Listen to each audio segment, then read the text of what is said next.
She stood on land worth $500 million, pointing her finger at a man she thought was nobody. "Move your equipment, now, or I'll have this whole property seized by Friday." The man didn't flinch, didn't raise his voice, just looked at her the way the land itself might look at someone who didn't understand what roots mean, steady, ancient, and completely unmoved. What Clara Dawson didn't know, couldn't have known, was that the quiet, sun-weathered man leaning against that rusted fence post owned every acre she was standing on, owned the water running 60 feet beneath her shoes, and held the single legal document that could bring an entire billion-dollar empire to its knees. She'd come to Red Hollow to save herself. She had no idea she was about to save everyone else. If this story moves you, drop your city in the comments below. I want to see how far this story travels. Hit like, and stay with me until the very end. You won't regret it. The town of Red Hollow, Texas, sat about 90 miles southeast of Abilene in a stretch of country that most people drove through without stopping. Flat horizon, dry grass gone amber in October, cattle standing still as fence posts along both sides of the highway. There was a diner, a feed store, a post office the size of a garage, and a water tower that still had the high school football score from 2019 painted on it in faded blue letters. Nobody had bothered to wash it off. In Red Hollow, that kind of thing counted as history. The town had roughly 800 people, though that number swelled some on weekends when ranching families came in from the surrounding land to buy groceries or grab breakfast at Patsy's Diner on Main. Most of those families had been working the same acreage for 2 or 3 generations. They knew each other's grandparents. They knew which wells ran dry in August and which roads flooded in spring. They knew things about the land that couldn't be written down, the kind of knowledge that lived in the hands and the lower back and the memory of every drought survived. Clara Dawson did not know any of this when she drove into Red Hollow at 7:14 on a Tuesday morning in October, a travel mug of cold gas station coffee wedged between her thigh and the center console, her phone mounted on the dashboard showing GPS directions to a pasture address that her supervisor had texted her the night before. She drove a company car, a silver Chevy Tahoe, barely a year old, leased by Meridian Land Development out of Dallas. It had that particular smell of new plastic and carpet cleaner that Clara had come to associate with jobs that required you to pretend you were more important than you were. She'd been driving company cars for 6 years. She still didn't own one of her own. Her directions took her off the state highway and onto a county road paved in sections, crumbling at the edges where the callous shoulder met the blacktop. She passed a hand-painted sign for fresh eggs, a cattle gate tied shut with baling wire, a mailbox shaped like a longhorn. Then the road curved around a stand of cedar trees and opened up onto a wide brown pasture where a man was working a tractor along the far fence line, pulling something behind it that threw up a small dust trail. Clara stopped the car, checked her phone, checked the property survey printout on the passenger seat, and confirmed she was in the right place. She got out. The morning air hit her immediately, cold and clean in a way that Dallas air never was, carrying the smell of dried grass and something faintly mineral, like wet rock. She stood beside the car for a moment, squinting across the pasture at the tractor. It was a Tuesday. She had a meeting with county commissioners at 10, a call with her regional director at noon, and a deadline that had been described to her as non-negotiable so many times in the past 2 weeks that the phrase had started appearing in her dreams. She didn't have time to wait for a ranch hand to finish his rounds. She walked toward the fence. Clara had grown up in Corpus Christi, in a house with a leaking roof and a mother who worked double shifts at a hospital laundry. Her childhood wasn't the kind that gets described as hard in a way that sounds romantic. It was just grinding, the slow, dull pressure of never having enough, of watching the electric bill decide whether you ate dinner or kept the lights on, not both. She'd gotten herself through college on scholarships and part-time jobs, graduated with a business degree and a tolerance for discomfort that most of her classmates didn't have. She'd taken the job at Meridian because it paid well and offered a path. Regional director in 5 years if she closed enough deals. She'd been chasing that path for 6 years. It kept moving. Her debt situation was, to use the technical term, a disaster. Student loans, a medical bill from an emergency appendix surgery 2 years ago that her insurance had covered only in part, a personal loan she'd taken out to help her mother after the Corpus Christi house finally needed a new roof. She was not behind on payments. She was meticulous about that. almost obsessively so. But she was also 30 years old, sleeping in a one-bedroom apartment in a part of Dallas that was only acceptable because it was close to the highway, and she had, at last count, $412 in her savings account. The Red Hollow deal was supposed to fix that. A successful acquisition and land survey project of this scale would earn her a bonus that could actually change the math of her life. Her director, a man named Preston Wyatt, who wore cufflinks and referred to rural landowners as obstacles, had made it clear that this was her project to win or lose. So Clara walked across a stranger's pasture at 7 in the morning in her good boots, which were not ranch boots, which were the kind of ankle boots you wore to Dallas business meetings and which were absolutely not designed for uneven ground, because she needed this to go right. Whoosh. She reached the fence line as the tractor completed its loop and came back toward her. The man driving it cut the engine when he noticed her standing there, and for a moment there was just the sound of the engine ticking down and the wind moving through the dried grass. He climbed down from the cab. He was maybe 6 feet tall, wearing a canvas jacket the color of old brick, jeans that had been washed so many times they'd gone pale at the knees, and boots that were the real thing, cracked leather, crusted at the toe with real dirt, the kind you earned by wearing them every day for years. He had dark hair going a little gray at the temples, a jaw that needed shaving, and the kind of stillness that some people have naturally and others spend years trying to perform. He looked to be in his early 30s, maybe. He walked toward the fence slowly, not in the way of someone reluctant, but in the way of someone who didn't see a reason to hurry. "Morning," he said. "Good morning." Clara had her clipboard out, which felt suddenly ridiculous. "I'm Clara Dawson with Meridian Land Development out of Dallas. I'm the project coordinator for the Red Hollow acquisition. Are you the property manager here?" He considered the question for a moment. "I work the land." "Okay." She took that as a yes. "I need this equipment moved back from the eastern fence line by end of week. We have survey crews coming in Thursday morning, and this whole section needs to be accessible." She indicated the tractor behind him with a gesture. "Can you make sure whoever is in charge knows that?" He looked at the tractor, then back at her. "What survey crews?" "Meridian is acquiring parcels in this area for a development project. The county has been notified. We're beginning preliminary surveys this week, and we need clear access along the eastern and southern lines." She heard herself and recognized the tone. It was the tone Preston Wyatt used on phone calls, the one that implied the conversation was already over. She hated the tone. She used it anyway because it usually worked. "This is future company property, and we need future company property," he said. Not a question, not hostile, just repeating it back like he was checking whether she'd really said it. "Yes." She met his eyes.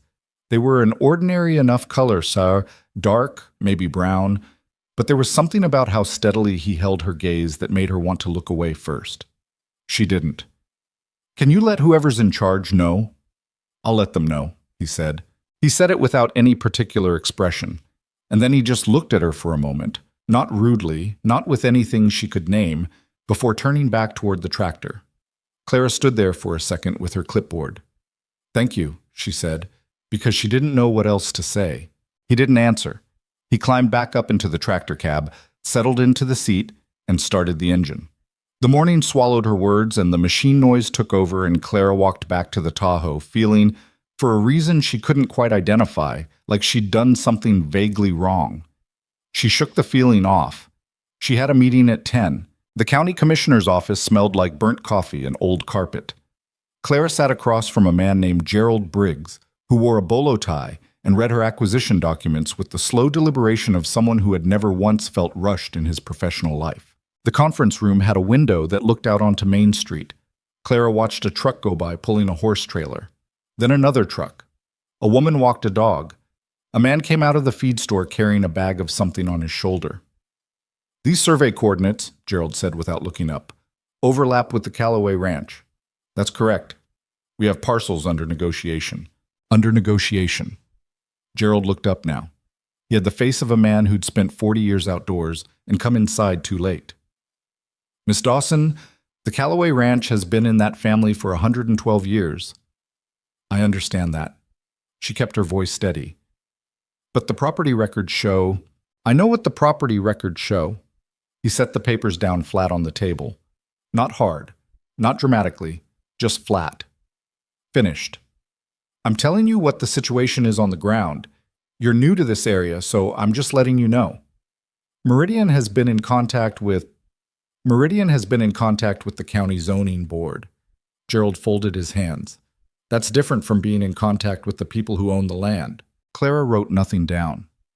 She sat very still. Has anyone from Meridian spoken directly with the Calloway family? Gerald smiled in a way that wasn't warm. Somebody sent a letter. I see. She looked at her papers. Do you know the family? Everybody in Red Hollow knows Ethan Calloway.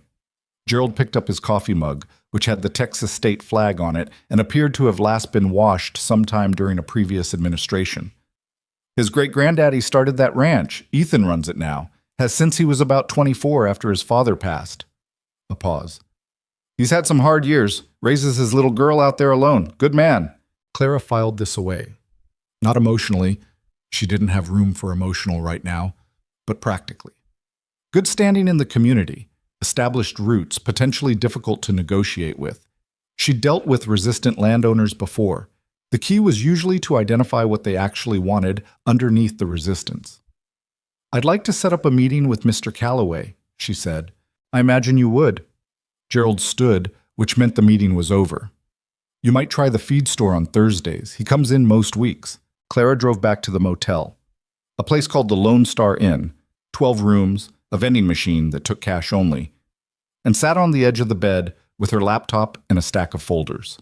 She'd been allocated 2 weeks to complete the preliminary survey and acquisition phase.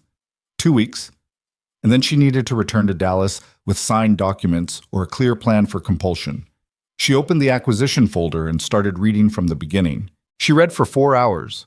She took notes. She cross-referenced. She made herself a second cup of motel coffee, which tasted approximately like hot brown water, and kept reading. By midnight, she had a headache starting at the base of her skull. But she also had a growing sense, not yet alarm, not yet, of something that didn't add up. The acquisition documents described a straightforward land purchase, a development project, retail and residential expansion into underutilized rural land, standard Meridian language. But there was a secondary annexure. She almost missed it. It was labeled as a water rights amendment, buried between 2 zoning variance documents, and it was written in the particular way of legal language that wants to explain something without fully explaining it. Clara read it 3 times. Then she set it aside and told herself she'd look at it again in the morning when she wasn't tired.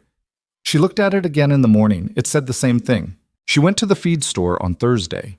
It was a squat, metal-sided building at the edge of Main Street with a loading dock out front and sacks of cattle feed stacked under a corrugated awning.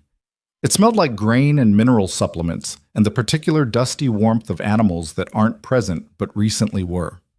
A mounted longhorn skull hung above the door. Clara walked under it feeling moderately absurd in her business casual jacket. There were 4 people inside when she entered.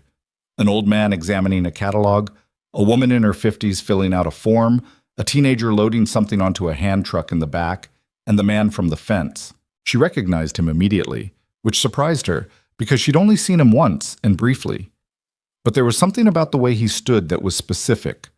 The particular weight of his attention on whatever he was doing, which right now was talking to the man behind the counter about a part for some piece of equipment Clara couldn't have named.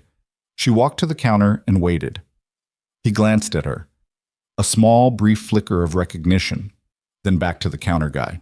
Should be the same fitting as the '09 model. If not, I'll bring it back. Fair enough. I'll order 2. A nod. He picked up the paper receipt, folded it in half, and put it in his jacket pocket. Then he turned to look at her fully. Miss Dawson. He remembered her name. She wasn't sure why that surprised her. Mr. She realized she didn't have his last name. The ranch hand from the fence had given her nothing. I'm sorry, I didn't get your name last time. Calloway, he said. Ethan. The name hit her like something physical. She processed it fast, Gerald's voice saying everybody in Red Hollow knows Ethan Calloway, and rearranged her understanding of who she was looking at. Not the ranch hand, not a property manager. The owner. She stopped, recalibrated, extended her hand. Clara Dawson. Meridian Land Development. I was hoping I could... I know who you are. He shook her hand. His grip was unremarkable, not crushing, not limp, just a handshake. You're the one who wants me to move my tractor. There it was. Not said with particular meanness, but Clara felt it anyway. The precision of it, the accuracy, the fact that her first impression with this man had been that of someone issuing orders on property she didn't own. I owe you an apology for that, she said. She surprised herself. She hadn't planned to say it. He looked at her for a moment. Apology for what? I spoke to you like you were... She stopped. I didn't have accurate information about who you were. Would it have changed how you talked to me? The question landed quietly, like something dropped from a height. She opened her mouth, closed it. The honest answer was she didn't know. The professional answer was yes, of course. The true answer was somewhere between those, and she wasn't quite willing to say it out loud. He watched her not answer, and something shifted in his expression, not unkindly. You wanted a meeting, he said. Yes. I've got 20 minutes. They sat on a bench outside the feed store, which Clara would not have predicted as a meeting venue for a negotiation of this scale, but she had a feeling that pointing this out would not help her case. She laid out the Meridian proposal. She did it professionally, clearly, without the Wyatt cufflinks energy, just the facts as she understood them. Development project. Land acquisition. Fair market value plus 20%. Infrastructure improvements that would benefit the broader area. Ethan listened. He sat with his forearms resting on his knees and his hands loosely linked, and he listened to all of it without interrupting. When she finished, he said, What about the spring? She paused. The spring. He looked at her. On the eastern edge, below the pasture. You've seen it in the survey maps. She had. It appeared in the survey documents as a natural spring source, a feature that the acquisition documents noted as part of the parcel's water rights. She'd thought about the secondary annexure all week, and she still wasn't sure she fully understood what it meant. What about it? She said. That spring feeds 17 properties in this area. He said it simply, not angrily. Has for as long as anybody's been here. There's no municipal water out this way. Ranching families, a few older homes, all of them running off that aquifer. Clara wrote nothing down. She was very aware of not writing this down. The development project's going to need water, he said. Big project like what you're describing, retail, residential. That's a significant draw. Where's it coming from? The engineering team already told someone where it's coming from. He looked at her steadily. I'm asking if you know. Clara sat on that bench in the October morning with the sound of a truck going by on Main and a dog barking somewhere down the street, and she felt the secondary annexure sitting in her laptop bag like something with weight. I'm going to look into it, she said. It wasn't the answer a Meridian project coordinator was supposed to give, but it was the only truthful one she had. Ethan looked at her for a long moment. Then he stood and dusted his hands on his jeans in a gesture that was habitual, automatic, the gesture of someone who works with them constantly. You can look into it, he said. I'm not signing anything in the meantime. That's your right. It is. He picked up the paper bag with his equipment part. You have a card? She gave him one. He looked at it for a moment. The Meridian logo, her name, her title, her Dallas number, and put it in his jacket pocket with the receipt. Thank you for coming in person, he said. Most of your company just sends letters. He walked to his truck, a dark green F250 that had seen better years, and drove away. Clara sat on the bench for a moment with her folder on her knees. Then she took out her phone and called Preston Wyatt. You're overthinking it, Preston said. He had the voice of a man who had spent his entire career being the smartest person in any room he'd decided to enter. Preston, it says the project's water draw is being rerouted through the existing aquifer system. That's engineering language. The engineering team handles, it says draw from existing sources. Clara was in the parking lot of the Lone Star Inn with the wind coming at her sideways and her jacket not quite warm enough. Preston, if that spring dries up, 17 properties in this area lose their primary water source. A silence that was doing a lot of work. Water rights in Texas are complex, Preston said. That's why we have lawyers. I know water rights are complex. I'm asking you to tell me straight. Is the Meridian project planning to draw from that aquifer? Another silence. Clara. The voice shifted. The friendly but firm register that people use when they want to redirect you without seeming to. This project is a $200 million investment. We are 3 months from breaking ground on phase 1. Your job, your specific job, is to complete the acquisition phase. That's it. Engineering is not your department. It becomes my department when I'm the one sitting across from the landowner. Then tell the landowner what he needs to hear to sign the papers. She stared at the parking lot. A tumble of dead leaves blew across the asphalt. What he needs to hear, she said, or what's true. The silence this time had a different quality. Sharp, edged. I'm going to pretend I didn't hear that, Preston said, because you're tired and you're in the middle of nowhere and it sounds like you're getting attached to a deal instead of closing it. Get some sleep, Clara. Let's talk tomorrow. He hung up. Clara stood in the parking lot for a while after that. The stars above Red Hollow were unreasonably bright. There was no competing light out here, nothing to wash them out. She didn't spend much time looking at stars in Dallas. She spent most of her time looking at screens and ceilings and the face of whoever was across from her in a negotiation. She went inside and pulled out the secondary annexure and read it a 5th time. The language was careful, very careful. Carefully vague in the specific way of legal documents that are designed to permit something without naming it. But the math was simple if you pulled in the engineering projections from the other annexure, the one about projected daily water draw, and cross-referenced it with the aquifer survey from the county environmental office that she'd requested 2 days ago and that had arrived in her email that afternoon. She did the math. Then she did it again because she'd made an error the first time. She'd hoped she'd made an error. But she got the same number both times. At the projected draw rate, the aquifer would be critically depleted within 4 to 7 years of full project operation. 17 families. She kept coming back to that number, not a statistic. Ethan had said it like it was people he knew, because they were. She saved the calculations, closed her laptop, lay on the motel bed staring at the water-stained ceiling and did not sleep very much. She didn't plan to meet the daughter. She'd been driving past the ranch on her way to a second county records meeting. She'd started taking the longer route without entirely acknowledging why, when she saw a child sitting on top of a fence rail outside the front gate, very still, holding something in her lap. Clara pulled over because the child was maybe 7 years old and appeared to be alone on a fence rail on a county road, which was the kind of thing you stopped for. She got out. The girl looked up. She had her father's dark eyes and a red coat that was slightly too big for her and her hair in 2 braids that someone had started carefully and finished in a rush. She was holding a book, an actual paper book, the old illustrated kind, open on her lap. "Hi," Clara said. "Hi." The girl looked at her without alarm.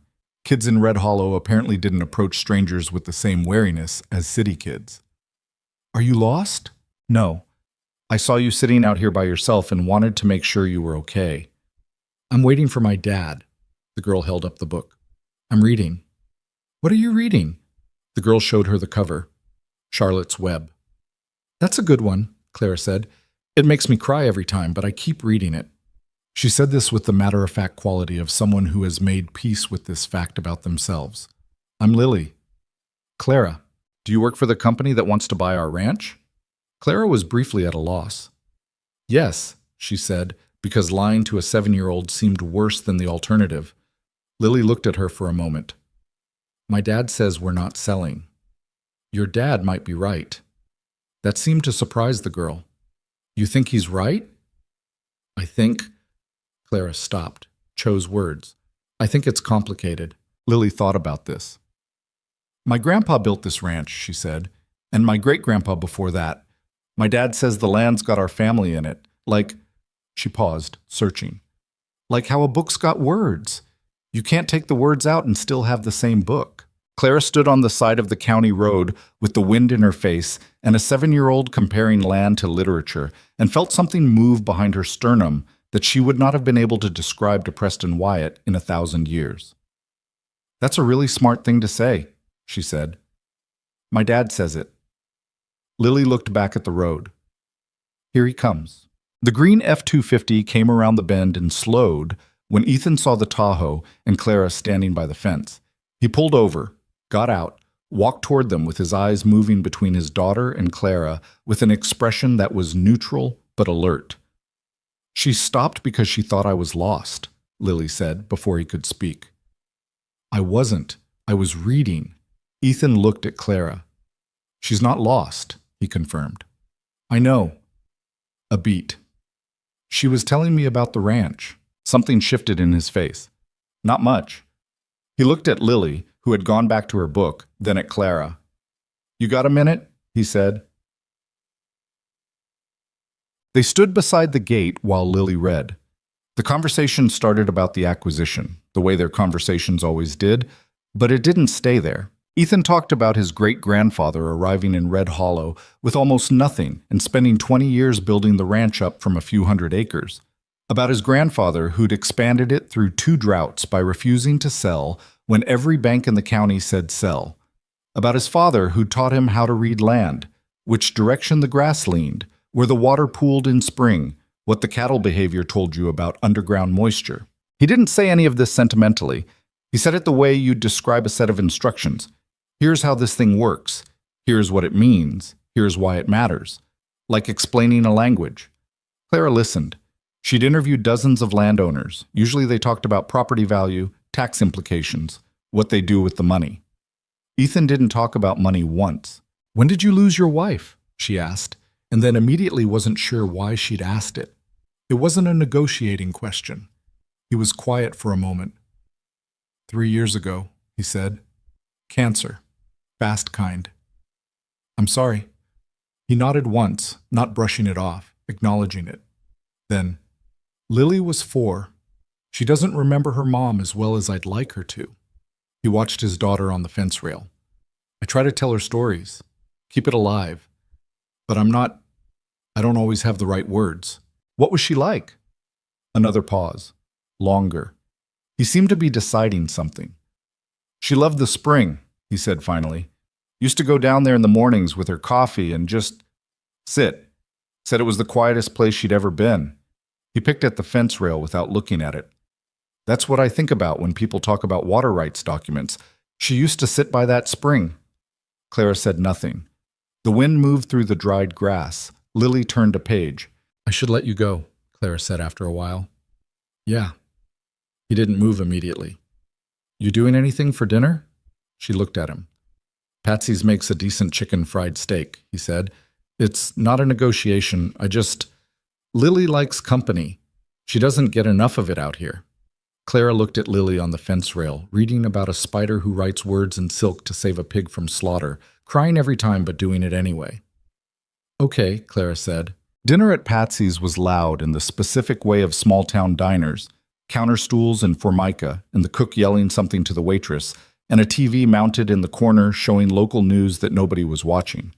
Lily ordered chicken strips and demanded to tell Clara about every book she'd read in the past year, which turned out to be 14, which was more than Clara had read in 2 years. Ethan ate his chicken fried steak and listened more than he spoke, and occasionally redirected Lily when she started repeating herself, which was a skill Clara recognized as the kind that takes practice.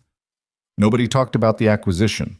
Nobody talked about the spring. At some point, between Lily's summary of Island of the Blue Dolphins and her beginning of The Secret Garden, Clara looked across the table and found Ethan looking at her. Not intensely, just noticing her, the way you notice something when you've been watching it for long enough that it stopped being a background thing. She looked back. He looked away first, at his coffee. She drove back to the Lone Star Inn and sat in the parking lot for a while. The problem with being good at her job was that she knew how to keep the personal and professional separate. She'd been doing it for years. It was a skill she'd refined out of necessity. If you let yourself feel things during a negotiation, you lost the negotiation. Simple as that. But she was sitting in a motel parking lot in a town of 800 people, and she had a spreadsheet on her laptop that showed what the water table would look like in 7 years. And she'd had dinner with a 7-year-old who cried at the same book over and over and kept reading it. And the man across the table had said she used to sit by that spring like it was a prayer. Clara opened her laptop. She pulled up the annexure. She pulled up the aquifer survey. She pulled up the engineering projections. And then she started writing an email to Preston Wyatt that said things she was pretty sure would end her time at Meridian. She wrote it anyway. She wrote it carefully, professionally, citing the specific documents and the specific numbers. She said that the acquisition, as structured, would cause material harm to existing water access for 17 documented properties. She said this constituted a liability that legal had apparently chosen not to flag. She said she needed clarification before proceeding. She didn't send it. She saved it as a draft.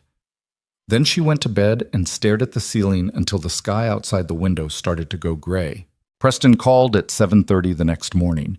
She hadn't sent the email, but apparently the questions she'd been asking through official channels, the county records requests, the aquifer data, had flagged something somewhere, because his voice was different when she answered.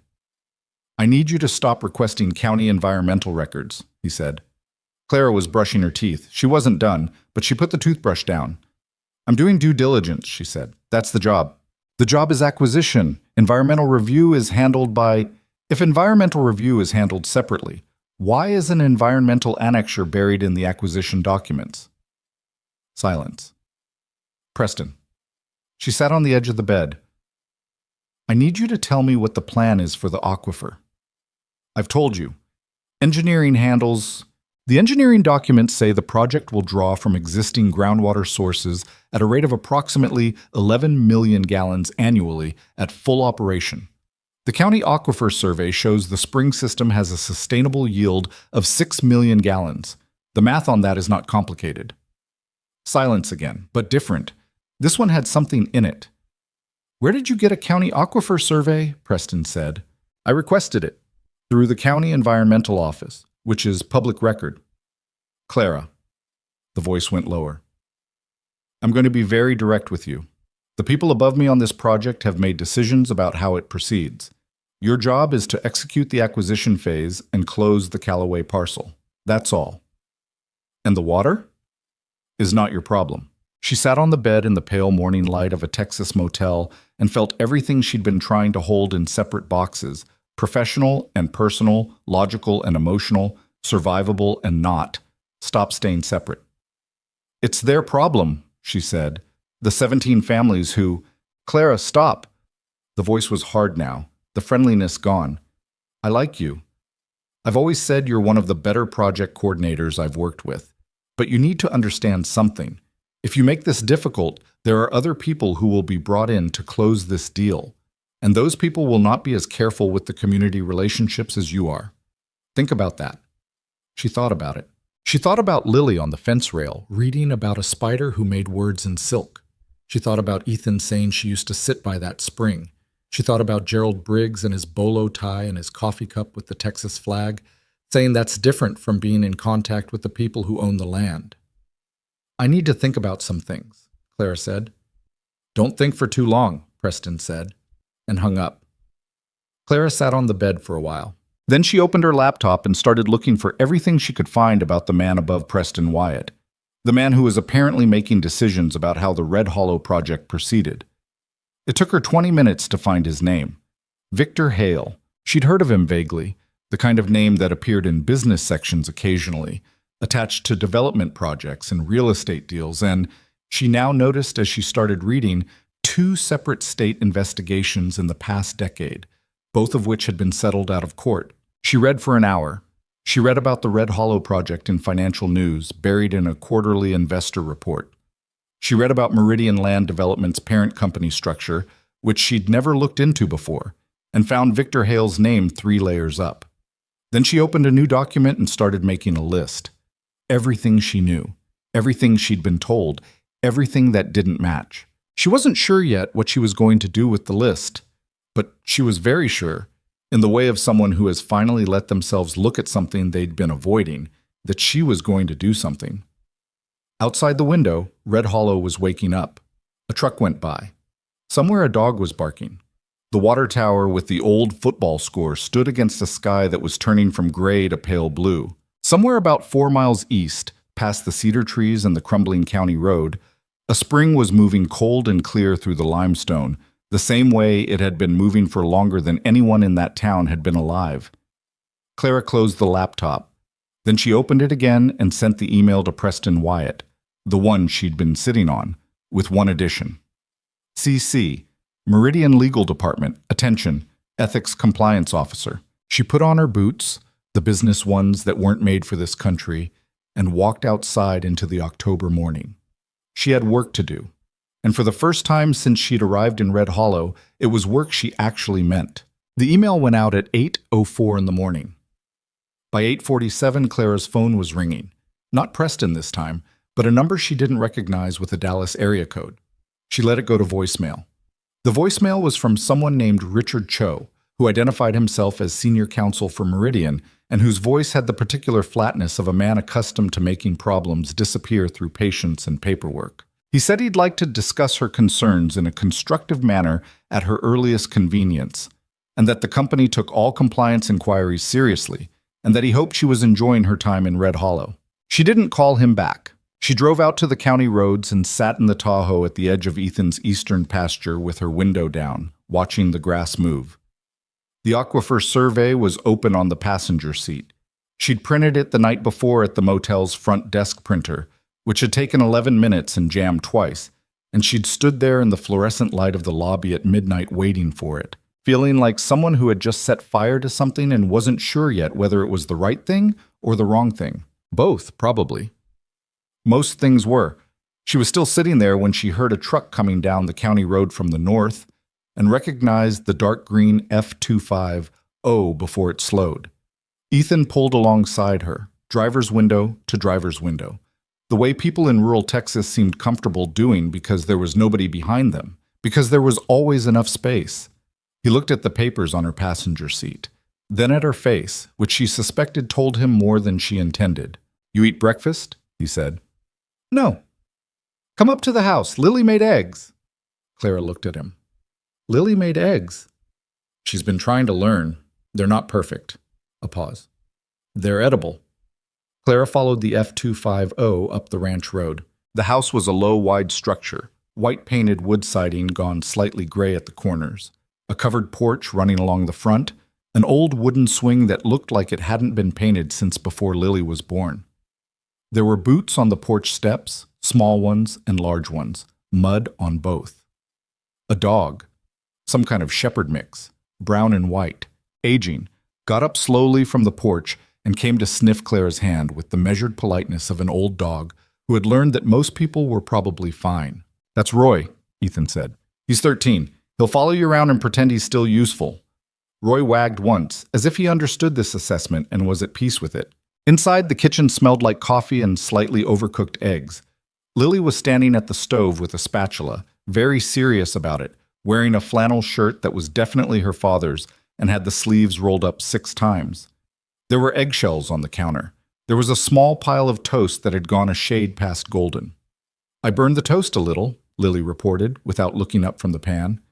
"But it's fine if you scrape it." "Looks great," Clara said. Lily shot her a look that was extremely skeptical for a 7-year-old. "You haven't seen it yet." Breakfast was slightly overdone eggs and scraped toast and coffee from a machine that looked older than Clara's car. Lily sat between them at the kitchen table and talked about a horse named Pepper who had been limping and whether Pepper's limping was because of the rocks in the south pasture or because she was getting old, which was a more complicated question, Lily explained, because getting old wasn't something you could fix. Clara drank her coffee and listened and thought about Richard Cho's voicemail and the Aquifer numbers and the way Ethan had looked at her papers through the truck window like he already knew something had changed. When Lily excused herself to feed Roy, Ethan refilled Clara's coffee without asking. "You sent something," he said. It wasn't a question. "To our legal compliance office, yes." "About the spring. About the water draw projections." She wrapped both hands around the mug. "I CC'd ethics compliance. I don't know how much it'll accomplish. Meridian's lawyers they're very good at making things look reasonable." Ethan sat down across from her. He had a coffee too, which he held the same way she did, and for a moment they just sat there on opposite sides of the kitchen table with their coffees, like two people negotiating something that had stopped being a negotiation. "They called you already," he said, 43 minutes after I sent the email, which tells you something about how closely they're monitoring this project. "Yeah." He looked out the kitchen window at the pasture. The morning light was flat and bright, the kind that happens in Texas when there are no clouds to soften it. "What happens to you now?" She'd been thinking about that since midnight. "Probably nothing immediate. They'll try to manage me, bring me in for a conversation, reframe things, explain that I misunderstood the documents. She paused. If that doesn't work, they'll sideline me. Bring in someone else to close the deal. And then? And then I'm done at Meridian. She said it plainly, because it was plain. They don't keep people who create compliance friction on active projects. Ethan looked at her with an expression she was getting better at reading. It wasn't sympathy exactly, more like the thing that comes before sympathy, when you're trying to understand the shape of someone's situation before you decide what to feel about it. This job is what you came here for, he said. Yes. The money. Yes. And now you... He stopped, seemed to be choosing the next words carefully, which she'd noticed he tended to do. You're sure about this? Sending that email? Clara looked at the table. There was a ring from a coffee cup that had been set there many times, a permanent ghost of a habit. Beside it, Lily had left a crayon drawing, something that might be a horse, or a dog, or an unusually four-legged bird. The spring feeds 17 properties, she said. I keep coming back to that number. 17. That's not an abstraction. Those are wells that go dry, animals that need water, people who... She stopped. I've spent my whole professional life being practical. I've been practical about things I shouldn't have been practical about. And I told myself it was because of my situation, my debt, Another stop. At some point that stops being a reason and starts being an excuse. Ethan said nothing for a moment. Then, where does that leave you? I don't know yet. She looked up. It depends partly on what you do with this information. He held her gaze. Outside, they could hear Lily talking to Roy in the patient, explanatory way that children talk to animals, as if the animal is a reasonable party who simply lacks context. Tell me about the annexure, Ethan said. So she told him. All of it. The water draw numbers and the aquifer yield and the 7-year depletion estimate. She laid the printed survey on the table and walked him through it the way she'd been walking herself through it for the past week, and Ethan listened with his forearms on the table and his eyes moving between her face and the documents. When she finished, he was quiet for a long time. My great-grandfather drilled that aquifer in 1923, he said finally. The well's still functional. The spring it connects to has been running longer than any record in this county goes back. He looked at the survey. 7 years. At maximum draw, could be longer with conservation measures, but yes, in that range. He put his hand flat on the table. Not a gesture, just setting it down, like he needed something solid. Who is above Preston Wyatt, he said. A man named Victor Hale. He's the chairman of Meridian's parent company. Something moved across Ethan's face. A recognition, brief, contained, but there. You know that name, Clara said. I've heard it. He picked up his coffee. About a year ago, someone from a company I'd never heard of contacted me about purchasing the ranch. The name on the letter was different company, different project. But the land they were describing was the same land, same acreage, same eastern boundary. He paused. I looked into it. That company had the same parent structure as 2 other failed land deals in West Texas that I'd read about. I declined, and I didn't hear from them again. Clara stared at him. You've been watching this. I know what this land is worth, he said, and I know what it would mean to the wrong person to own the water rights. You knew this wasn't just a development deal. I suspected. He set the mug down. I didn't have what you have. He tapped the printed survey with one finger. This is evidence. This is numbers and surveys and documented projections. This is the difference between suspicion and proof. Clara looked at the documents on the kitchen table. She'd come to Red Hollow to take this man's land. She'd spent a week and a half gathering evidence that was now the best tool he had to fight the company she worked for. She wasn't sure how to feel about the geometry of that, except that it seemed like justice, which was a word she hadn't used about her professional life in a very long time. What do you want to do with it? She said.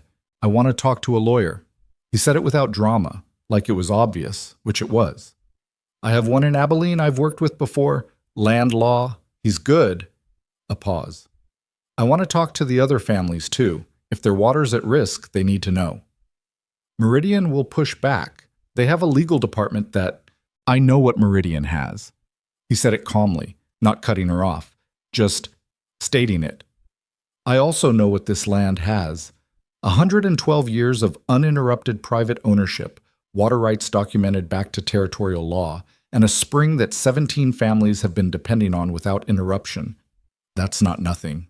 His eyes met hers. And now I have someone who was inside the company with documented concerns about a compliance issue that directly affects that water source. Clara understood what he was saying. She sat with it for a moment. That would put me in a difficult position, she said. Yes. He didn't soften it. It would. The kitchen was quiet. Roy had come back inside and was lying under the table with his chin on Ethan's boot. Lily was somewhere down the hall, making the particular kind of noise that children make when they're entertaining themselves, low and narrative, a running commentary on something only they could see. How difficult? Clara asked. Depends on what Meridian does. If they accept the compliance concerns and revise the project, you might be all right. You did the right thing through proper channels. He paused. If they don't, if this goes to state regulators or a court, then you become a material witness, a source, a person who gathered the documents. Another pause. There are lawyers who'd call that whistleblowing. She'd thought about that word. She'd been trying not to think about it too directly, the way you avoid looking at something bright until your eyes adjust. Whistleblower. It was a word that meant something specific in terms of legal protections and also in terms of what your professional life looked like on the other side of it. I have $400 in savings, Clara said. Ethan looked at her. I'm not telling you that for sympathy, she said quickly. I'm telling you because it's relevant. I took this job because I needed the income, and the bonus from this deal would have changed my financial situation significantly. I have student debt and a medical bill, and… She stopped. I'm not in a position to be brave without consequence. Nobody is, he said. Being brave without consequence is just preference. She blinked at that. You've already done something, he said. That email exists. You sent it at 8 in the morning to your company's ethics compliance office, and you CC'd legal, and you did it knowing what it would probably cost you. That's already done. He wasn't being warm about it. He was just being accurate. The question now is what comes next. What comes next could cost me a lot more than the job. Yes. He held her gaze. I know. And you're asking me to do it anyway? No. He shook his head. I'm telling you what the situation is. What you do is yours. He picked up his coffee again. But I'll tell you this. If you're willing to stand with us on this, you won't be standing alone. Clara looked at him across the kitchen table in the October light. This man who made his daughter breakfast every morning and repaired his own fences and talked about water rights the way other people talked about family, who had offered her scraped toast and coffee and the truth of the situation without trying to make any of it softer than it was. She thought about the $412. She thought about Preston Wyatt's voice. She thought about Richard Cho's voicemail and the careful flatness of it, the institutional assurance that everything would be handled. I'm going to need your lawyer's number, she said. Something changed in Ethan's face. Not dramatically. He wasn't a dramatic man.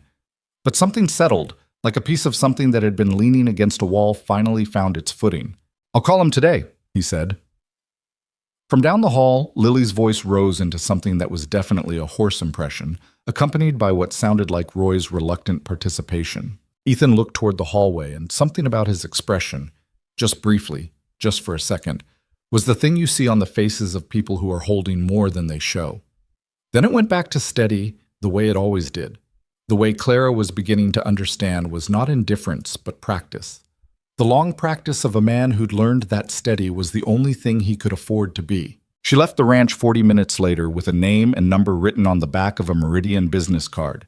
The card she'd given him at the feed store, now repurposed, which felt appropriate, and drove back toward the motel with the windows down and the cold October air coming through and the printed survey riding on the passenger seat like a verdict. Her phone rang at noon.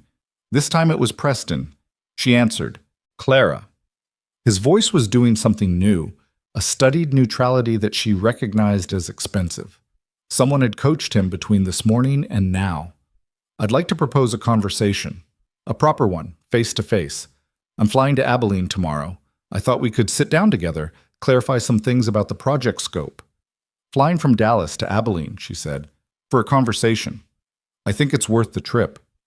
What changed between this morning and now? A pause. Nothing's changed. I've always been committed to open communication on this project. She almost laughed. Preston, when you called me this morning, you told me the water issue was not my problem. I may have been too abrupt. It's been a stressful quarter. It has, she agreed. I'll meet with you. Tomorrow afternoon, 3 o'clock. Patsy's Diner on Main Street in Red Hollow. She chose the location deliberately. Not neutral, not a conference room, not anywhere that felt like Meridian's terrain. A beat. That's fine, that works. Good. She paused. Bring the engineering projections. The full ones, not the summary. And the Water Rights Amendment, version 2. I know there's a version 2 because the document metadata shows a revision date 2 weeks after the version I have. Silence. 3 o'clock, Clara said, and hung up. She sat in the parking lot of the Lone Star Inn for a minute. Then she took out her personal laptop, not her work laptop, her personal one, the 5-year-old thing she used for everything that wasn't Meridian's business, and started organizing her files. She had more than she'd realized when she laid it all out. The aquifer survey, the annexure, the engineering projections cross-reference, email chains from the past week where Preston had said things that read differently now that she was reading them as evidence. Her own communications requesting county records, time-stamped, documented. A professional record of a woman doing her job, asking the right questions, and being told repeatedly to stop asking them. She organized it into folders, made copies, sent a copy to her personal email and another to a cloud storage account she'd had since college. Then she called her mother in Corpus Christi. Her mother answered on the second ring because she always answered on the second ring, as if she'd learned early that the first ring was for bracing yourself and everything after was just response. Clara, baby, how's Texas? It's Texas, Clara said. Mom, I might be in a complicated situation with work. A pause. Then her mother, who had worked double shifts in a hospital laundry for 30 years and knew something about complicated situations, said, How complicated? I might lose the job. Another pause. Her mother had strong feelings about financial security, for obvious and painful reasons, and Clara waited for those feelings to arrive in the form of gentle but pointed questions about her savings and her debt and whether she'd thought this through. Instead, her mother said, Is it the right thing? Clara watched a red-tailed hawk sitting on a fence post across the highway, absolutely still, watching the grass. Yeah, Clara said. I think it is. Then lose the job. Her mother said it like it was obvious, like it was the simplest math in the world. You can't afford to do the wrong thing. You never could. Clara sat with that for a moment. I love you, she said. I know. A pause. You eating enough? Don't just drink coffee. I had eggs this morning. Good. Whose eggs? A 7-year-old made them. Were they any good? Not really, Clara said. Her mother laughed. Okay, call me. She hung up and sat in the parking lot until the hawk finally lifted off the fence post, caught something invisible in the updraft, and circled east over the pasture. Then she went inside, opened her laptop, and started preparing for the meeting with Preston. Preston arrived at Patsy's at 3:15, which was 15 minutes late, which Clara understood as a statement. He was exactly what she'd imagined from his voice on the phone. Late 40s, good suit that was slightly wrong for the geography, a leather portfolio that probably cost $800. He looked at the diner, the Formica counters, and the mounted bass on the wall and the TV still playing local news nobody was watching, and did something with his expression that he probably thought was professional neutrality. He ordered coffee and didn't touch it. Clara had the engineering projections on the table in front of her, her own copy. She'd gotten there at 2:45, and she'd chosen a corner booth where she could see the door, and she'd had a piece of peach pie, which was the best thing she'd eaten since she arrived in Red Hollow, and she felt the steadiness of a person who has decided something and is no longer in the process of deciding. Preston laid his portfolio on the table and opened it. His own documents, organized, corporate. He'd clearly had someone prepare something. I appreciate you making time, he said. Of course. She folded her hands. Did you bring the version 2 Water Rights Amendment? His jaw did something small and controlled. I brought the complete project documentation, yes, including version 2. Clara, he leaned forward slightly, I want to have an honest conversation. I'd love that. The compliance email, he paused. It's created some friction. At the senior level, people who have invested significantly in this project and who are, understandably, concerned about the implications. What are the implications they're concerned about? That a member of the acquisition team is raising legal flags that could delay or restructure a project at critical phase. He spread his hands. That's not a small thing. No, Clara agreed, it's not. Because if the project proceeds as currently structured, it will deplete the primary water source for 17 properties in the area within 7 years. She tapped the engineering projections. That's not a legal flag. That's a harm. Those are different things. Preston looked at the projections. Environmental modeling this isn't environmental modeling. This is arithmetic. The draw rate in the engineering projections exceeds the documented sustainable yield of the aquifer by nearly 2 to 1. That math doesn't change based on who's interpreting it. He picked up his coffee, put it down, picked up his pen. There are mitigation options are they in the documents? A pause. Are there documented mitigation options for the water draw in the project files? Clara said. Because I've read everything I have access to and I haven't found them. Silence. Preston. She kept her voice even. I have been in this county for 2 weeks. In that time, I've met the families whose properties depend on that spring. I've talked to county officials who have spent their careers understanding this land. And I've read every document Meridian gave me, plus some I found through public record. Bas imantis. She let that sit. I'm not going back to Dallas with unsigned papers and a cleaned-up story. I'm not going to tell Ethan Calloway that the project's fine and the water's going to be okay, because I can't say that truthfully, and I won't say it untruthfully. Bishpatbi. She paused. So I need to know, is there a version of this project that doesn't destroy the aquifer? Because if there is, I'd like to see it. And if there isn't, I need to know that too. Preston sat across from her with his $800 portfolio and his untouched coffee, and for the first time since she'd known him, he looked something other than assured. He looked like a man who had walked into a room expecting to manage something and found that the thing had already decided how it was going to go. He was quiet for a long time. Victor Hale wants this project, he said finally. His voice was lower now, more private. Not Meridian wants this. Victor Hale specifically. He has for years. There have been 2 previous attempts, different company names, different approaches. Red Hollow has been on his acquisition list for a long time. Clara went still. What Ethan had told her that morning, about the letter a year ago, the different company, the same land, clicked into place like a key. Why? She said. Because the water rights, Preston said, almost quietly, are worth more than the land.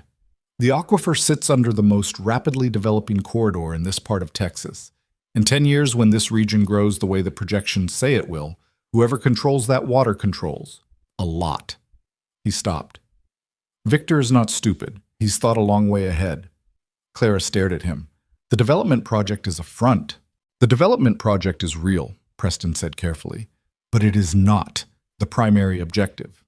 She sat back, felt something cold move through her that wasn't the diner's air conditioning. How many people at Meridian know this? She said. Not many. His eyes met hers, and she saw something there that surprised her. Not guilt exactly, but something tired. The expression of a man who has been carrying something uncomfortable for a while and isn't sure what to do about the weight of it. Enough. Do you know it? He looked at his coffee. I know what I know, he said. It wasn't an answer. It was the shape of an answer when someone isn't ready to say the word yet. Clara gathered her documents. She did it slowly, carefully, the way she did everything in this diner, deliberately, because everything in the past 2 weeks had taught her that deliberate was better than fast. I'm going to give you 1 week, she said, to produce a revised project plan with documented alternative water sourcing that doesn't impact the existing aquifer. She put the papers in her bag. If that plan exists, I will continue the acquisition process in good faith. If it doesn't, she paused. Then we both know where this goes. Preston watched her. And if Victor Hale decides he doesn't want to wait a week, then Victor Hale will find out that one of his acquisition coordinators spent 2 weeks gathering documentation of water rights violations and sent them to the Ethics Compliance Department and that this information is currently in the hands of a land attorney in Abilene. She looked at him steadily.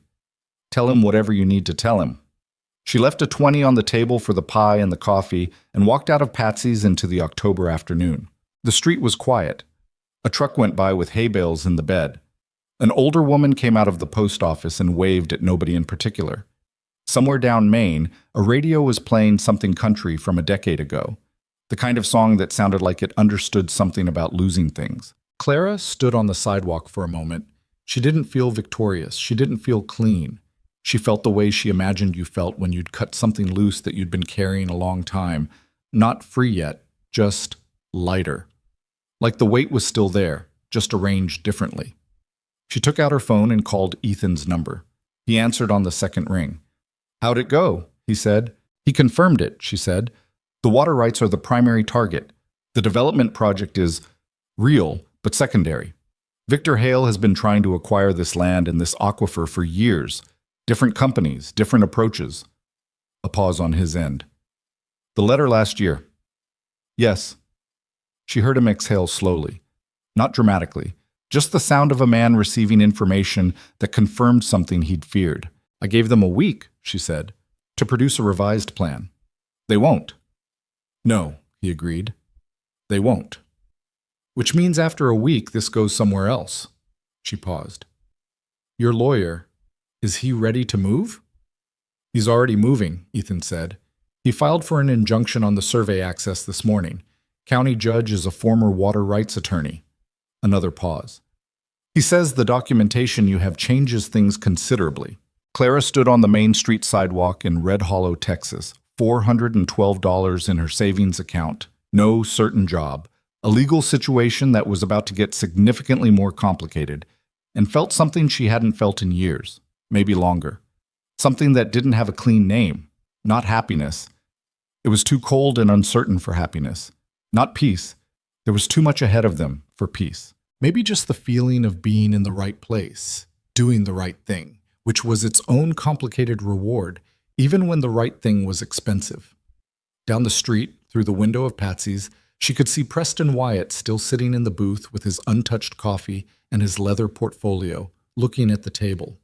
He looked, she thought, like a man who had just understood something that he'd been paid not to understand. Clara turned away from the window and walked toward her car. The afternoon light in Red Hollow was long and flat and golden the way it got in late October, lying across everything at an angle that made even the ordinary things, the water tower, the feed store, the crumbling sidewalk, look like they meant something. She was pretty sure they did. The week Preston had been given did not last a week.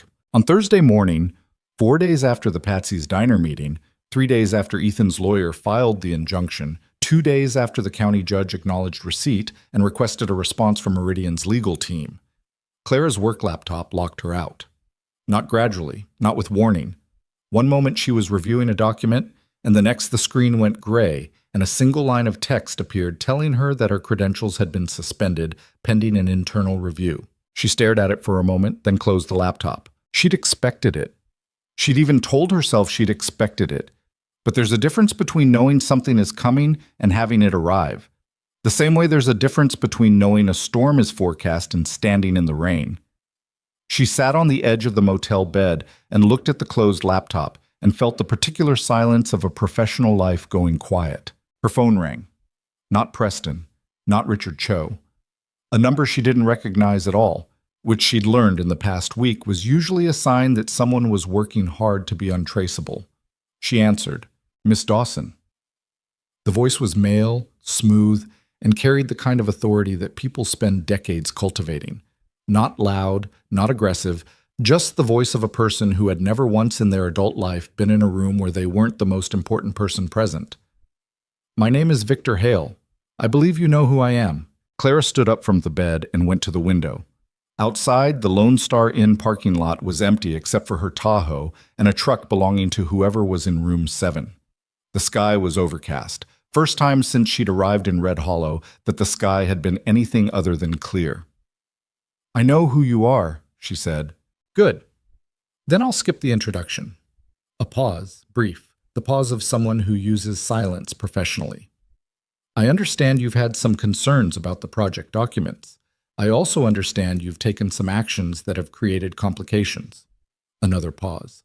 I'd like to discuss all of that directly, if you're open to it. She'd been expecting pressure. She hadn't expected Victor Hale to make the call himself. That told her something. Either things had escalated faster than she'd anticipated, or he was a man who preferred to handle important problems personally. From what she'd read about him, probably both. I'm open to a conversation, she said. Excellent. The word landed warmly, which made her trust it less. I want you to know that I have a great deal of respect for what you did. Raising compliance concerns it's the right instinct. It tells me you're good at this job. Thank you. I think there's been a miscommunication about the project scope, specifically about the water sourcing. He spoke carefully, precisely, like someone reading from a document they'd written themselves. Our engineering team has developed mitigation options that weren't properly communicated to the acquisition team. That's an internal failure, and I take responsibility for it. Clara looked at the overcast sky. I'd like to see those mitigation options. Of course, I'm having them prepared. A pause. I'd also like to offer you something, Clara. May I call you Clara? She noted the pivot. First name, offered mid-sentence. An intimacy introduced without asking for permission, only for confirmation. Sure, I'd like to offer you a senior role in the project. Not acquisition, development coordination. Overseeing the entire Red Hollow phase with direct reporting to me. Another pause, for wait. The compensation would reflect that responsibility. Significantly better than your current package. The motel room was very still. Claire could hear the vending machine in the hallway humming through the wall. She thought about the aquifer numbers. She thought about Preston saying Victor Hale has been trying to acquire this land for years.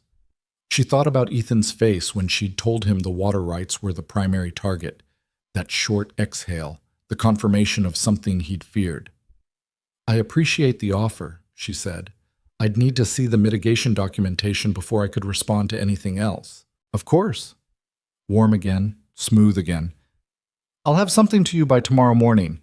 In the meantime, I hope you'll hold off on any further external communication about the project. External communication.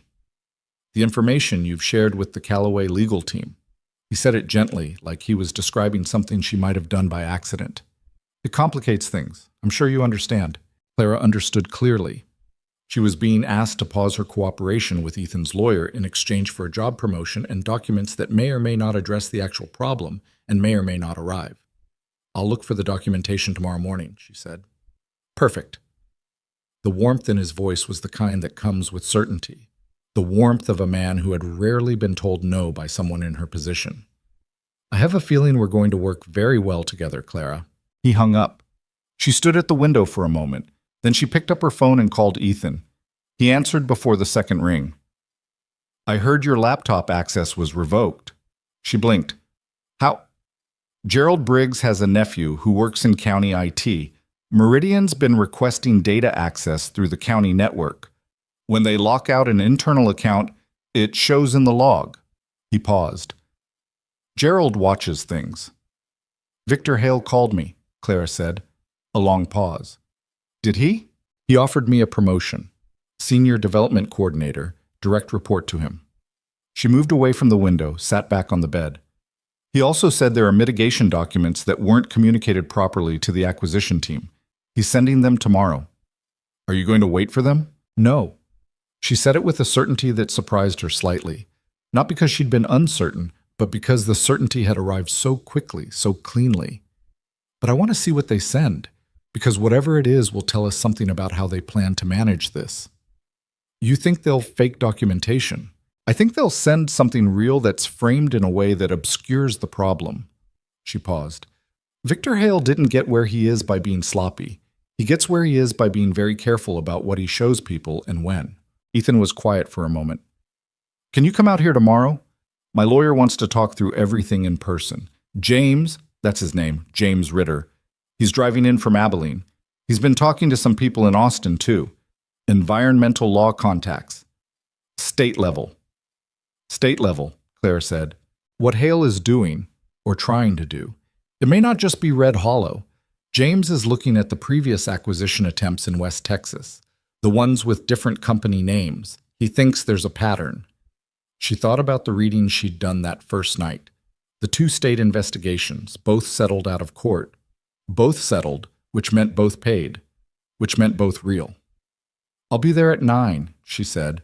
The documents from Victor Hale arrived at 7:23 the next morning, sent to her personal email since her work access was suspended, which meant someone at Meridian had looked up her personal contact through public record, which was a small violation that said something about how they operated when they needed something. She read them over breakfast. Motel coffee, a gas station granola bar she'd bought the night before. The documents laid out on the small desk beside the window with the gray sky outside. The mitigation plan was real. That much was true. It described an alternative water sourcing option, a municipal pipeline extension from the nearest town, roughly 11 miles, that would supply the development project's water needs without drawing from the existing aquifer. It was technically feasible. Engineers had signed off on it. The problem was in the timeline. The municipal pipeline would take 3 to 5 years to complete. The development project's Phase 1 was set to begin drawing groundwater in 8 months. The gap between those two numbers was 4 years minimum. 4 years of pulling from an aquifer already documented as stressed. The mitigation plan didn't eliminate the problem. It just scheduled it differently and added a resolution that would arrive after the damage was already done. Clara photographed every page. She emailed the photos to herself and to the cloud account. Then she drove out to the Callaway Ranch. James Ritter was not what she'd expected. She'd built an image of a land law attorney from Abilene in her head that involved bolo ties and deliberate speech, something in the Gerald Briggs register. James was 42, looked younger, wore a regular button-down shirt and no jacket, and spoke faster than almost anyone she'd encountered in this part of Texas. He had the energy of a man who had been awake since 5 and had opinions about most things. He was sitting at Ethan's kitchen table with 3 open laptops and a stack of physical files that suggested he'd brought approximately everything with him from Abilene, including possibly the furniture. Lily had been dispatched to a neighbor's property for the morning. Roy was under the table, being old and dignified about all the activity. James looked up when Clara walked in. "The Meridian coordinator," he said, with the particular attention of someone who has been reading about you. "Former coordinator," Clara said. "Right. They locked you out." He said it without ceremony, like it was a piece of data to file. "Sit down. I want to show you something." What James wanted to show her was a map. Not a property survey. A different kind of map. One he'd built himself, pulling together public records and corporate filings from the past 9 years. It was a map of land acquisitions across a 60-mile corridor in West Texas, color-coded by parent company. 5 different company names. 3 different project types: development, agricultural, infrastructure. All different enough on the surface to look unconnected. All traceable, if you were patient and knew what to look for, to the same parent company structure, to the same man. "Victor Hale has been assembling parcels," James said, tracing the map with a pen. "Not randomly. These parcels," he pointed to a cluster east of Red Hollow, "sit directly over the Edwards Trinity Aquifer System, the largest groundwater reserve in this part of Texas. You control the surface rights over enough of this land, you control access to the water underneath it." He looked up. "And you control a legal framework for drawing from that water that's extremely difficult to challenge. Because water law in Texas is the rule of capture," Clara said. James pointed at her. "The rule of capture. In Texas, groundwater belongs to whoever pumps it. Period. There are exceptions, but they're narrow and they're hard to enforce. If Hale gets the surface rights and establishes pumping infrastructure, he can draw that aquifer legally, within certain limits. And those limits are..." He made a gesture that communicated the limits were not impressive. "How much is the aquifer worth?" Ethan asked. He was leaning against the kitchen counter with his coffee. He'd been quiet since Clara arrived, listening. At current projections for regional development, James looked at his notes. The water rights over this corridor in 10 years, conservatively. We're talking about something in the range of $8 to $12 billion in contracted supply value. Silence in the kitchen. "Billion," Clara said. "The corridor between San Angelo and Abilene is one of the fastest growing development zones in the state. Residential, industrial, agricultural, all of it needs water. All of it is going to need significantly more water in a decade." James set down his pen. Someone who owns the infrastructure to supply that water owns something that makes every other kind of real estate look modest. Clara thought about Victor Hale on the phone. The smoothness, the patience, the promotion offer. A man managing a billion-dollar play didn't sweat an acquisition coordinator. He offered her the job because it was cheaper and easier than a fight. He expected her to take it. The mitigation plan he sent, she said, and described what she'd read that morning. The timeline gap. The 4 years. James nodded like he had expected it. It's designed to look like a solution. It addresses the specific concern you raised, water draw, while preserving the operational timeline. By the time the municipal pipeline is complete, the aquifer has already been compromised. He can point to the documentation and say he had a plan. That's fraud, Ethan said. James tilted his head. It's sophisticated concealment. Whether it meets the legal standard for fraud depends on what we can prove about intent. That's the harder thing. He paused. Unless we find something more direct. Clara looked at her hands, then at the map on the table. She'd been thinking about something since the phone call. Something Victor Hale had said, not in content, but in approach. The way he'd moved to her immediately. The promotion offer. The request to pause external communication. He's afraid of something specific, she said. Both men looked at her. When he called, he didn't try to discredit me. He didn't threaten. He moved directly to co-option. Bring me inside. Give me a title. Make it in my interest to be quiet. She looked at James. That's not what you do when you think you're airtight. That's what you do when there's something you don't want discovered. James looked at her for a long moment. What do you think it is? I don't know. But it's in the documents I don't have access to. She paused. The ones I never had access to. The previous acquisition attempts? The ones in West Texas that failed? What happened to them? Both settled out of court, James said. With what terms? He shuffled through his files. Read for a moment. Non-disclosure agreements? From the landowners, financial settlements, amounts sealed. He looked up. Standard suppression. What happened to the internal documents from those deals? James stared at her. They'd be with Meridian's parent company, locked, or with whoever structured the deals, she said. The lawyers, the contractors, the people who did the actual work. She paused. Preston Wyatt has been with Meridian for 11 years. He said he knows what he knows about the project. He didn't say it like someone who was proud of it. Ethan set his coffee down. You think Preston might cooperate? I think Preston is a man who has been carrying something uncomfortable and is running out of reasons why the discomfort is worth it. She'd been thinking about his face in Patsy's diner, that tired expression, the one that wasn't quite guilt. He's not a bad person. He's a person who has been doing bad things carefully, and those are different, and sometimes the difference matters. James looked at Ethan. Something passed between them. The particular communication of two people who've known each other long enough to speak in glances. Can you get him to meet? James asked Clara. She thought about it. Preston had called her twice since the Hale conversation. She hadn't answered. He'd left voicemails that were careful and professional and had that same tired quality underneath the professionalism. Maybe, she said, not as a Meridian meeting, personal. Think about it, James said. In the meantime, he slid a folder across the table. I need you to write a formal affidavit about everything you observed, gathered, and were told during your time as project coordinator. Dates, conversations, document specifics, all of it. Clara looked at the folder. This was the moment she'd been moving toward. Not the compliance email, not the Patsy's meeting, not even the Hale phone call. This was the formal step. The one with her name on it, signed, submitted to a legal process. She picked up the folder. Do you have a pen? She said. James produced 3, which seemed about right. She spent the next 2 hours at Ethan's kitchen table writing the affidavit. James walked her through the structure, what was needed, how to frame it for legal relevance without overstating. Ethan made more coffee and at some point produced a plate of sandwiches that nobody had asked for, which was a thing Clara was noticing he did. He didn't ask what people needed, he just assessed and provided, quietly, without annotation.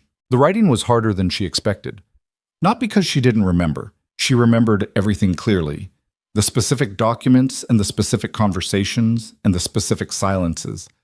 But because putting it into sworn statement language made it real in a different way. She had to be precise about what she'd seen versus what she'd inferred. Precise about what Preston had said explicitly versus what she'd understood from context. Precision, in legal documentation, is a demanding discipline. By noon, she had 11 pages. James read them, made 3 small corrections, then looked at her with something that was close to approval. "This is good," he said. "This is genuinely good. Will it be enough?" For the injunction, yes. To block survey access and potentially the entire Phase 1, yes. He closed the folder. For what comes after, what Hale has been doing across this corridor, the larger pattern, we need more. The previous acquisition documents, Clara said, and ideally someone from inside who can speak to intent, not just structure. Someone who knows what the plan actually was. He paused. Preston Wyatt. She looked at Ethan. He was at the counter again, looking out the kitchen window at the pasture. The overcast had started to thin and the pale light was coming through, catching the dry grass and making it look almost gold. "I'll call him," she said. She went outside to make the call. The porch was cold, the wooden swing moving slightly in the wind. Roy followed her and arranged himself at her feet with the ease of a dog who considers most places appropriate for lying down. Preston answered after 4 rings. "Clara." "I'm not calling about the project," she said. "I'm sorry. I'm calling because I think you're in a difficult position, and I think you know it, and I think a conversation might be useful for both of us." A long silence. She could hear him breathing. Could hear what sounded like an office. The low hum of a Dallas building, a door closing somewhere. "I'm being managed," he said finally, which wasn't what she'd expected and was possibly the most honest thing he'd ever said to her. "I know. Hale." He stopped. Started again. "When I took this job, I understood that large development deals involved." Another stop. "I told myself there was a difference between aggressive and wrong, that the line was clear and I was on the right side of it." "When did that change?" "Gradually. And then," he exhaled. "And then all at once." The porch swing moved. Roy pressed his chin against her ankle. "James Ritter is a land attorney in Abilene," Clara said. "He's looking at the entire corridor, not just Red Hollow. He has the corporate structure documentation going back 9 years. She paused. "He's not interested in Meridian employees who cooperated under direction. He's interested in Victor Hale." Another long silence. "What would cooperation look like?" Preston said. The word cooperation, said in that tone, cautious, conditional, not yet a yes, was the most important thing she'd heard since she arrived in Texas. "Conversation first. Nothing formal yet. You tell James what you know about the previous acquisition attempts and the water rights strategy. He tells you what protections might be available." She paused. "You have a lawyer?" "I have a personal lawyer, yes. Not Meridian's. Call them today. Before anything else." She meant it. "Don't do anything without your own counsel involved." "Clara." His voice was strange, something in it she'd never heard before in all their professional history. Smaller, maybe. More personal. "I want you to know that I knew this deal was wrong before you arrived in Red Hollow. I knew it, and He stopped for a long time. "I sent you anyway." She sat with that for a moment. The weight of it and the honesty of it and the complicated mixture of things that came with both. "I know," she said. "Call your lawyer, Preston." She hung up and sat on the porch in the cold air, Roy's warm weight against her feet, the sky breaking up above the pasture into pale blue between the clouds. When she went back inside, both Ethan and James looked at her. "He'll talk," she said. "He needs to call his own lawyer first, but he'll talk." James sat back and did something with his shoulders that might have been relief. "When?" "Give him a few days?" She looked at Ethan. "This is going to get louder before it gets quieter. You know that." He nodded once. The particular nod of a man who had been expecting something to be hard for a while and had made his arrangements. "Lily's going to notice things," he said. "She already has. She asked me this morning if we were going to lose the ranch." "What did you tell her?" "I told her no." He said it straight, no qualifying hesitation. Then, "I told her that the right answer isn't always the easy one, but it's still the right one." Clara looked at him. How'd she take that? She said. He paused, and something moved across his face. the brief, involuntary kind of expression that comes with remembering something your child said. She said, "Okay, but we should also keep Roy because he's too old to learn new things." Clara laughed. Actually laughed. The kind that comes up before you can manage it. Ethan's mouth moved into something that wasn't quite a smile, but was close. James, who had been gathering his files, looked between them with the expression of a man who had walked into a situation that had more layers than the ones he was being paid to address. "I'll be in touch," he said, with the mild emphasis of someone indicating that the meeting was technically over, but that the situation certainly wasn't. He left. His car, a practical, unsentimental sedan, raised a small trail of dust down the ranch road. Ethan walked Clara to her car. They stood beside the Tahoe for a moment in the pale afternoon light, the wind coming across the pasture and carrying the smell of dry grass and cold earth that Clara had come to associate specifically with this place, this particular corner of Texas, in a way she hadn't expected when she first drove into town with her travel mug and her company car and her 2-week timeline. "You don't have to stay in Red Hollow," Ethan said. "The affidavit is submitted. James has what he needs for now. You could go back to Dallas, wait for the legal process."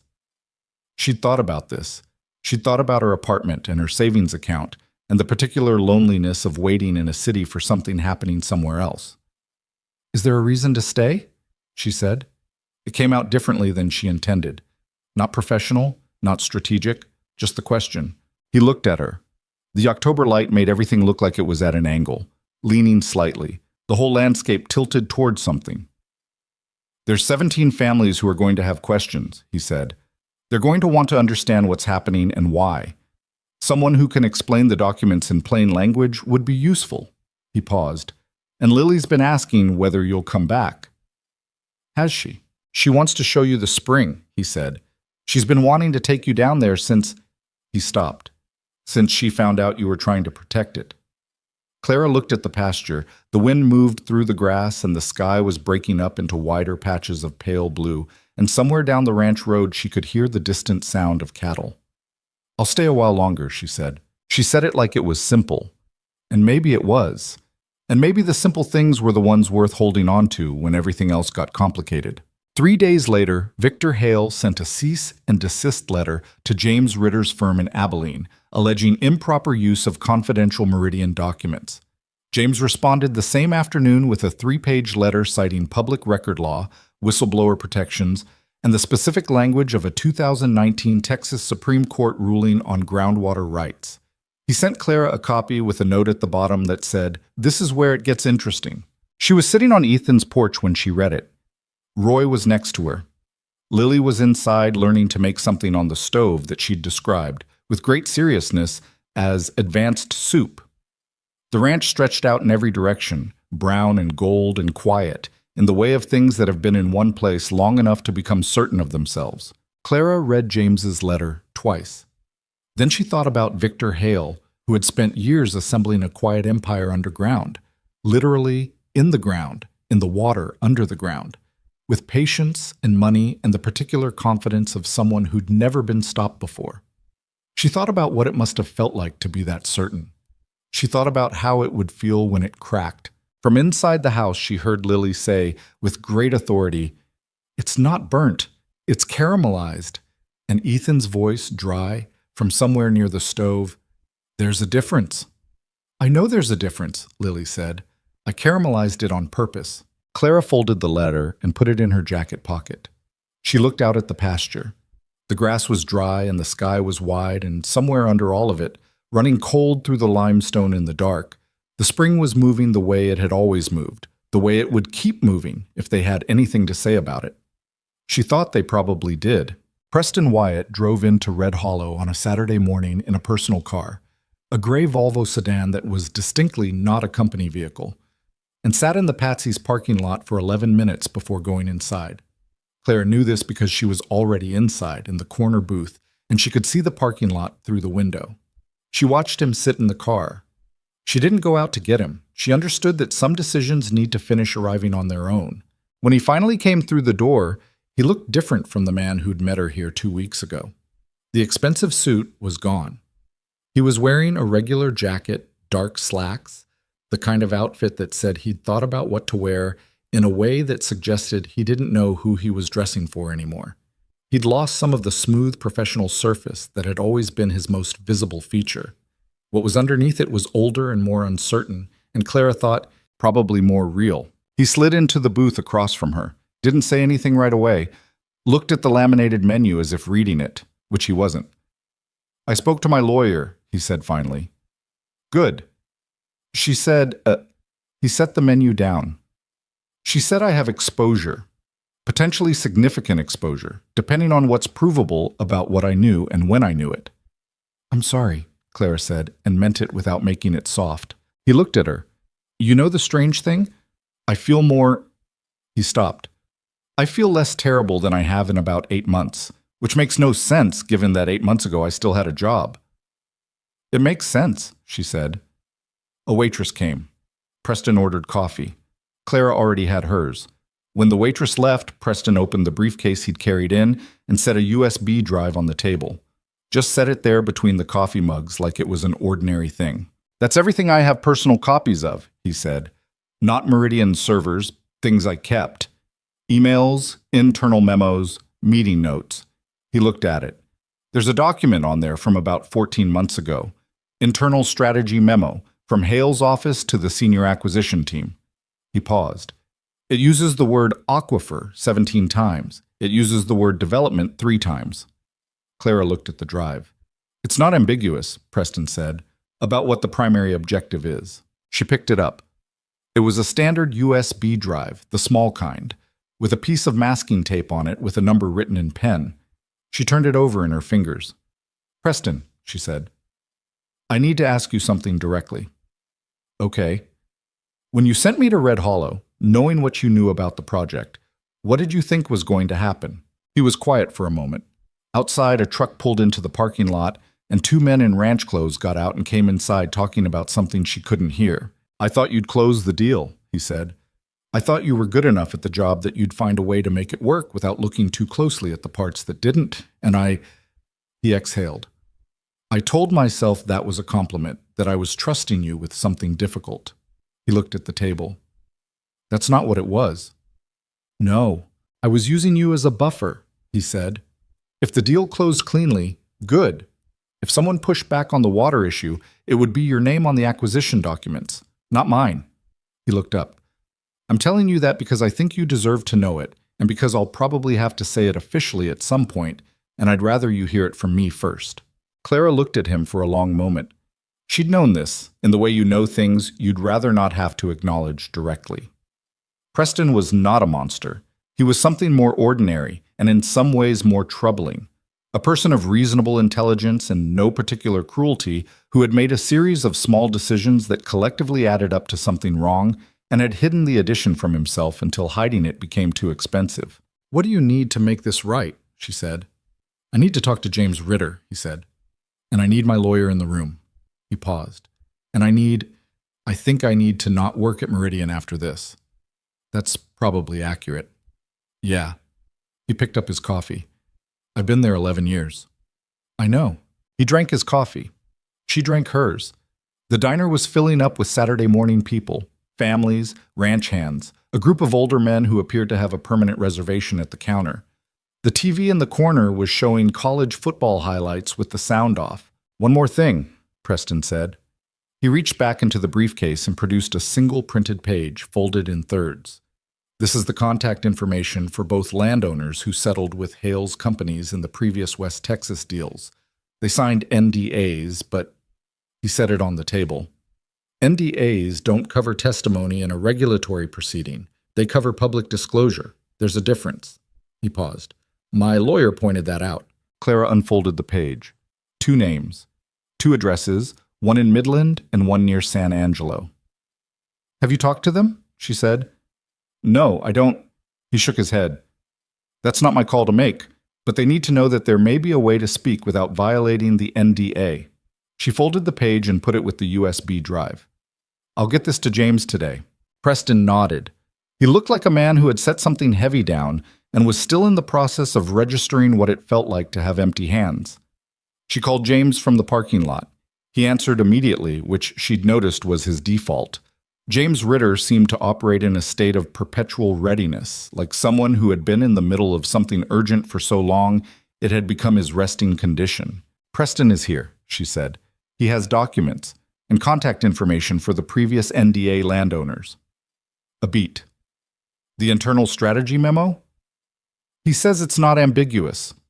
Another beat, and in it Clara could hear James thinking, the particular silence of a lawyer reorganizing around new information. "Can you both get to Abilene Monday morning?" "I'll ask him." Preston agreed to Abilene on Monday. He drove away in the gray Volvo, back toward the highway, and Clara watched him go and thought about what it cost people to do the right thing late. Not too late, but late. How that had its own particular weight. Different from doing it early, which was its own different thing, and neither one was easy. She drove out to the ranch. Ethan was in the south pasture working on a section of fencing that had come down in a wind 2 days ago. She found him by following the sound of the post driver, a rhythmic, mechanical thudding that carried across the open land. He was working with a ranch hand named Cody, a lean, weathered man in his mid-50s who acknowledged Clara's arrival with a nod and then went back to holding the post. Clara stood at the edge of the pasture and watched for a moment.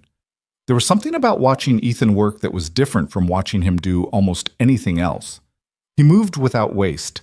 Every motion was purposeful, connected to the next, the way people move when they've done something long enough that the body has memorized it, and the mind can be elsewhere.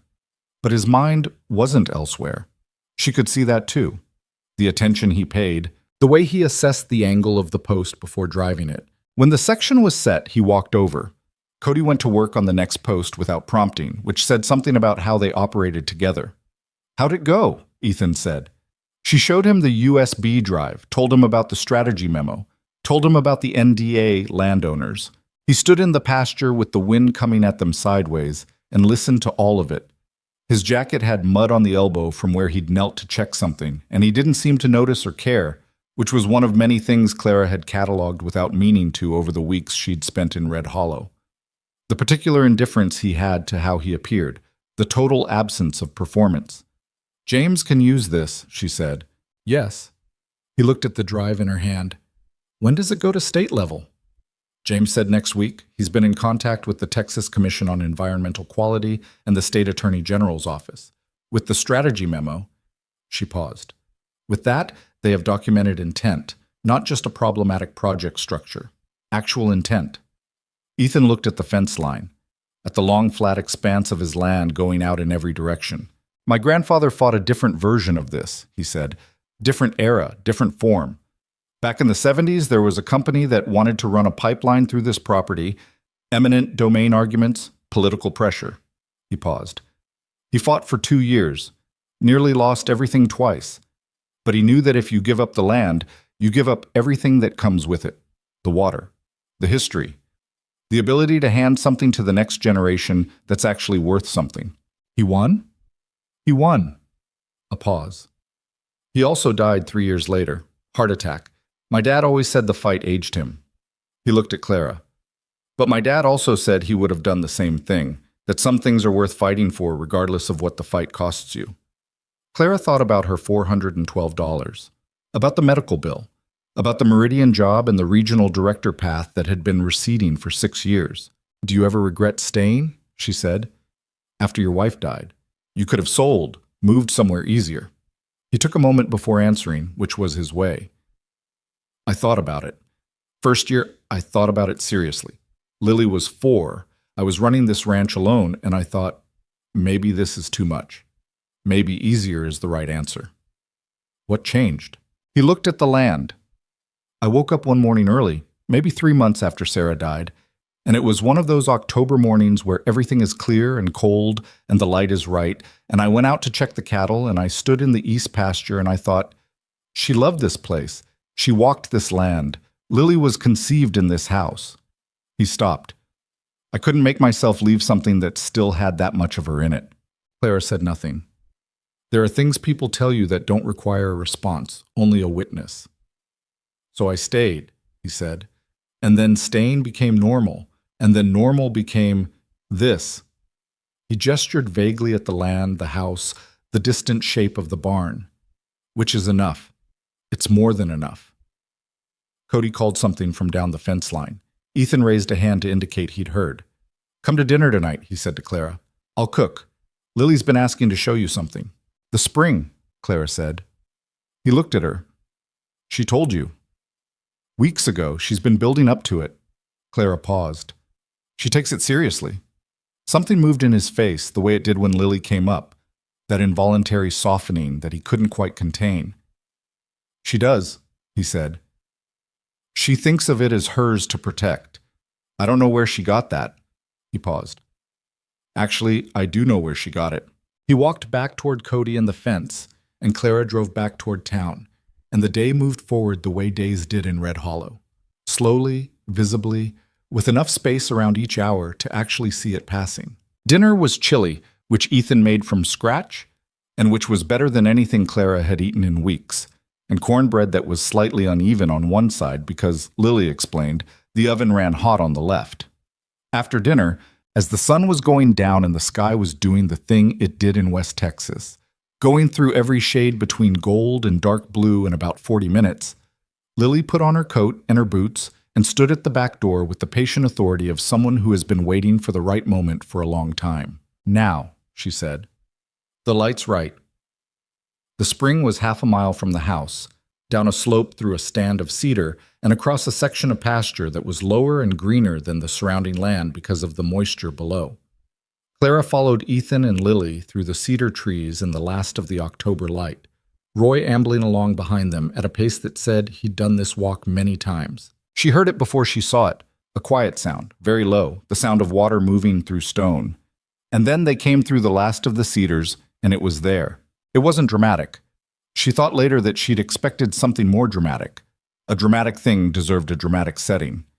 But the spring was just a place where water came up through the limestone and collected in a shallow pool before running off into a channel that disappeared into the grass. The pool was maybe 12 feet across. The water was clear and very cold and moved with a barely perceptible current even at the surface. Around it, the grass was different. Greener, softer. The kind of growth that happens when water is reliable. Lily stood at the edge of it with her hands in her coat pockets. "My mom used to sit here," she said, to the water more than to anyone. "My dad told me." "I know," Clara said. "I come here sometimes when I need to think." She looked at Clara seriously. "Not very often. You shouldn't use special places too much or they stop being special." "That's good thinking." "I know." Lily crouched and put 2 fingers in the water, then pulled them back. "It's cold," she announced, as if this might be news. Then she looked up at Clara. "Is the company really going to try to dry it up?" Clara looked at Ethan. He was standing back slightly, giving Lily the space to ask the question herself, which Clara understood was a deliberate thing. He did that, gave people the dignity of asking directly. "They were trying to," Clara said, "but we're working to stop them." "And it's working? The stopping?" "Yes," Clara said. "I think so." Lily stood up and wiped her wet fingers on her coat. "Good." Then, with the ability children have to treat enormous things as settled once they're settled, "Can we go back? It's getting cold." They walked back through the cedar trees in the near dark, Lily between the 2 adults, Roy behind. She slipped her hand into Ethan's naturally, without announcement, the way children do with parents, automatic, unthinking, a habit of safety. After a few steps, she reached her other hand toward Clara. Clara took it. She felt Ethan notice it. She didn't look at him. They walked back to the house with Lily's hands in both of theirs, and the stars coming out above the cedar tops and the sound of the spring fading behind them, and none of them said anything about it, which was the right thing, which was the only thing. The following Monday, Clara and Preston sat in James Ritter's office in Abilene for 4 hours. Preston's lawyer, a careful, precise woman named Dana Cho, who had no relation to Richard Cho, and who looked like she'd heard everything twice already and was unimpressed by all of it, sat beside him. James had 2 associates with him. On the table between them was the USB drive and the printed contact page and a physical copy of the strategy memo, which James had printed and placed in a folder and which he now opened. He read one specific passage aloud. 14 months ago, in a communication from Victor Hale's office to the senior acquisition team, primary asset value resides in groundwater access, not surface development. Surface project serves as structural justification for water rights establishment and long-term pumping infrastructure. Acquisition priority is Eastern Corridor parcels with documented connection to Edwards Trinity system. Development timeline should be calibrated to ensure water infrastructure precedes any conservation challenges. The room was very quiet when he finished reading. Preston's lawyer made a note. "That's the one," Preston said. He said it flatly. No drama. "That's the document that I read 14 months ago and told myself was standard aggressive strategy language." "It's not," James said. "I know that now." He looked at the table. "I think I knew it then." Dana made another note. The meeting ran long. By the time it finished, James had a formal cooperation agreement with Preston and a clear framework for what the State Attorney General's office would receive by end of week. He also had, through an intermediate contact, a preliminary agreement from one of the two NDA landowners, the one in Midland, to speak to state investigators. The one near San Angelo was still deciding. Clara drove back to Red Hollow in the late afternoon, the highway straight and flat, and the sky enormous above it, the way it only is in places where there's nothing to interrupt the view. She was tired in a way that was clean, the tiredness of something that's been worked through, not the tiredness of something unfinished. Her phone rang at 5:15, a number she recognized now. Victor Hale's private line, the one he'd called from before. She answered. "Miss Dawson." The voice was the same, smooth, authoritative, the voice of a man who expected the room to arrange itself around him. But there was something underneath it that hadn't been there before, a slight hardness, like something that's been smooth on the surface for a long time and is starting to show what's beneath. "I understand you had a meeting in Abilene today?" She kept her voice neutral. "I meet with a lot of people. I'm going to be direct." The smoothness dropped a fraction. "What you're doing, what you and Ritter are doing, it's going to accomplish exactly nothing except harm to people who don't deserve it. Preston Wyatt had a good career and now he has exposure. The Callaway Ranch is going to face legal challenges that will cost more than they have, and you—" He paused. "You're going to find that there are very few firms in Texas development that will hire someone known for torpedoing a $200 million project." Clara drove on the straight highway with her phone against her ear. "Is that what I've done?" she said. "That's what you're doing," he said. "There's still time to stop." "Mr. Hale," she said, and kept her voice completely even. "I want you to think about something. You've been assembling parcels across this corridor for 9 years. You've structured deals carefully, used multiple company names, settled problems with NDAs. You've been very patient and very thorough." She paused. "But somewhere in that 9 years, you created a document that uses the word aquifer 17 times and the word development 3 times. And that document is now in the hands of the Texas Attorney General's office." Silence. "You should talk to your lawyers," she said. "Not the Meridian ones. Your personal ones." She hung up. She drove the rest of the way to Red Hollow with the window down and the cold air coming in and her hand steady on the wheel. She wasn't triumphant. She didn't feel that. She felt the strange calm of someone who has done what could be done and is now waiting for the world to process it. The news broke on a Thursday. Not local news, state news, picked up from a Texas Tribune report on a state attorney general investigation into water rights fraud across a West Texas development corridor. Meridian Land Development was named. Victor Hale was named. The story cited public records and regulatory filings, and in careful legal language, the cooperation of a former company insider. Clara read it in the Lone Star Inn parking lot on her phone. Then she drove to the ranch. Ethan was on the porch when she got there, which meant he'd already seen it. He had his coffee and Roy was at his feet, and the morning was cold and clear, and the news was out in the world, doing whatever news does once you let it go. "James called," he said when she got out of the car. "What did he say?" He said, Ethan looked at the pasture. "He said the injunction is now essentially permanent. The Phase 1 survey access is blocked indefinitely. The Attorney General's office has opened a formal investigation." He paused. He said Victor Hale's primary investors are already requesting emergency meetings. She sat down on the porch step. Roy got up and came to lean against her knee, which was very much what she needed. "It's not over," she said. "The investigation will take time. Hale's lawyers will fight." "I know." Ethan sat in the porch chair. But it's different now. Fighting is different from what he was doing before, which was just moving forward because nobody knew to stop him.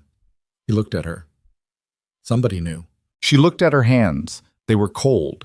She hadn't worn enough jacket for this morning, which was something she kept doing, misjudging Texas October, thinking it would be warmer than it was. Ethan went inside, came back with a blanket from somewhere, just brought it out and set it on the step beside her without saying anything. She pulled it around her shoulders. "What happens to you now?" he said. It was the same question he'd asked her on the very first morning she'd come to his kitchen, except it meant something different now. "Professionally?" She thought about it. "I don't know yet. James mentioned there might be consulting work. Other landowners in the corridor who'll need someone who understands the documentation. Environmental law firms sometimes hire from outside." She paused. "I talked to someone at a nonprofit land preservation group in Austin. They work on exactly this kind of thing, protecting rural land from bad faith acquisition." She paused again. "They asked if I'd be interested in talking. Are you?" "I think so." She looked out at the land. "It pays less than Meridian, considerably less." She said it plainly, not sadly. "But I keep thinking about something my mother said, that I couldn't afford to do the wrong thing, and I think she's right, and I think the inverse is also true. I can't afford not to do the right one, even if the math is harder." Ethan was quiet for a while. The morning was bright and cold, and somewhere in the south pasture she could hear cattle, that particular low sound they made when they were settled and unhurried. "There's a guest house," he said, "at the back of the property. My grandmother lived in it for the last years of her life. It's small and the heater works, but the windows need replacing." He said it all at once, without preamble, which she was learning was how he said things he'd been thinking about for a while. "If you needed somewhere to stay while you figure out the next thing, you're welcome to use it." Clara looked at him. He looked back, steady, his face doing the thing it did where it was hard to tell what he was feeling except that whatever it was real. "That's not a complicated offer," he said. "It's just a house." "I know," she said. "And Lily would—" He stopped. "She'd like it, having you close." "Just Lily," Clara said. He looked at the pasture.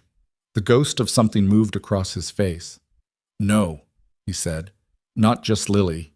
They sat on the porch in the October cold with the blanket around her shoulders and the news out in the world and the land all around them, and neither of them said anything more about it, which was how they both seemed to prefer the important things. Said once, clearly, and then left to stand on their own. Inside the house, Lily was making breakfast and burning the toast and announcing that it was fine because she'd meant to do it that way. Roy thumped his tail once against the porch boards and went back to sleep. And the spring, down the slope through the cedar trees, moved cold and clear and certain through the limestone the way it had been moving for longer than any of them had been alive. The guest house smelled like cedar and old wool, and the particular kind of dust that accumulates in places that have been loved and then left empty. The windows were single pane, as advertised, and in the mornings Clara could feel the cold coming through them before she even got out of bed. The heater made a sound like someone clearing their throat every time it kicked on. The kitchen was barely a kitchen. A 2-burner stove, a refrigerator that hummed at a slightly different pitch than the heater, a single window above the sink that looked out toward the cedar trees and beyond them. If you knew where to look, the low place in the land where the spring ran. She moved in on a Wednesday in early November with 2 bags and her laptop and the 5-year-old personal computer that had been through more in the past month than it had in the previous 4 years combined. Lily supervised the move from the porch of the main house with the seriousness of a foreman, offering opinions on where things should go despite not having access to the guest house itself, and at one point presented Clara with a drawing she'd made, a house with a tree beside it, and 2 figures outside and a dog that was recognizably Roy, drawn in brown crayon with impressive accuracy. "That's you," Lily said, pointing to the shorter figure.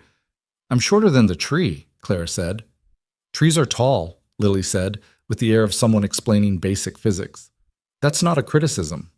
Clara put the drawing on the guest house windowsill, where it stayed. The investigation moved the way institutional processes move, with a combination of sudden lurches and extended silences that were hard to read from the outside. James called with updates when there were updates. When there weren't, Clara learned to sit with the uncertainty, which was harder than it sounded for someone who had spent her professional life in the controlled urgency of deal cycles and quarterly deadlines. Here, time moved differently. The land didn't care about deadlines. The cattle didn't care. The spring certainly didn't. She started working for the nonprofit in Austin, the land preservation group Cornerstone Rural Trust, remotely, which was possible because most of what they needed from her initially was document analysis and landowner communication, two things she could do from a single-pane window in a cedar-scented guest house in Red Hollow. Her salary was 60% of what Meridian had paid her. She built a spreadsheet on the first day and looked at her debt and her expenses and determined that 60% was survivable if she was careful, and that careful was something she knew how to be. She'd been practicing it her whole life. The work was different from acquisition. Almost opposite, in a way she hadn't fully anticipated. Acquisition was about pressure, identifying leverage, finding the angle, moving people toward a predetermined outcome. What she did for Cornerstone was the reverse of that. She was learning to listen to what land meant to people before anyone told them what it was worth. It turned out that those were very different things, and the gap between them was where most of the damage got done. In the evenings, she ate dinner at the main house more often than not. Not every night. She had enough self-awareness to understand that need and proximity were a complicated combination, and she was careful not to become something Ethan and Lily organized their evenings around out of habit rather than want. But 3 or 4 times a week, she'd walk across the property in the dark with a flashlight, and Roy would meet her at the gate, and Lily would already be telling her something before she got through the door, something about school or about Pepper the horse, or about whatever book she was currently in the middle of. Ethan cooked, mostly.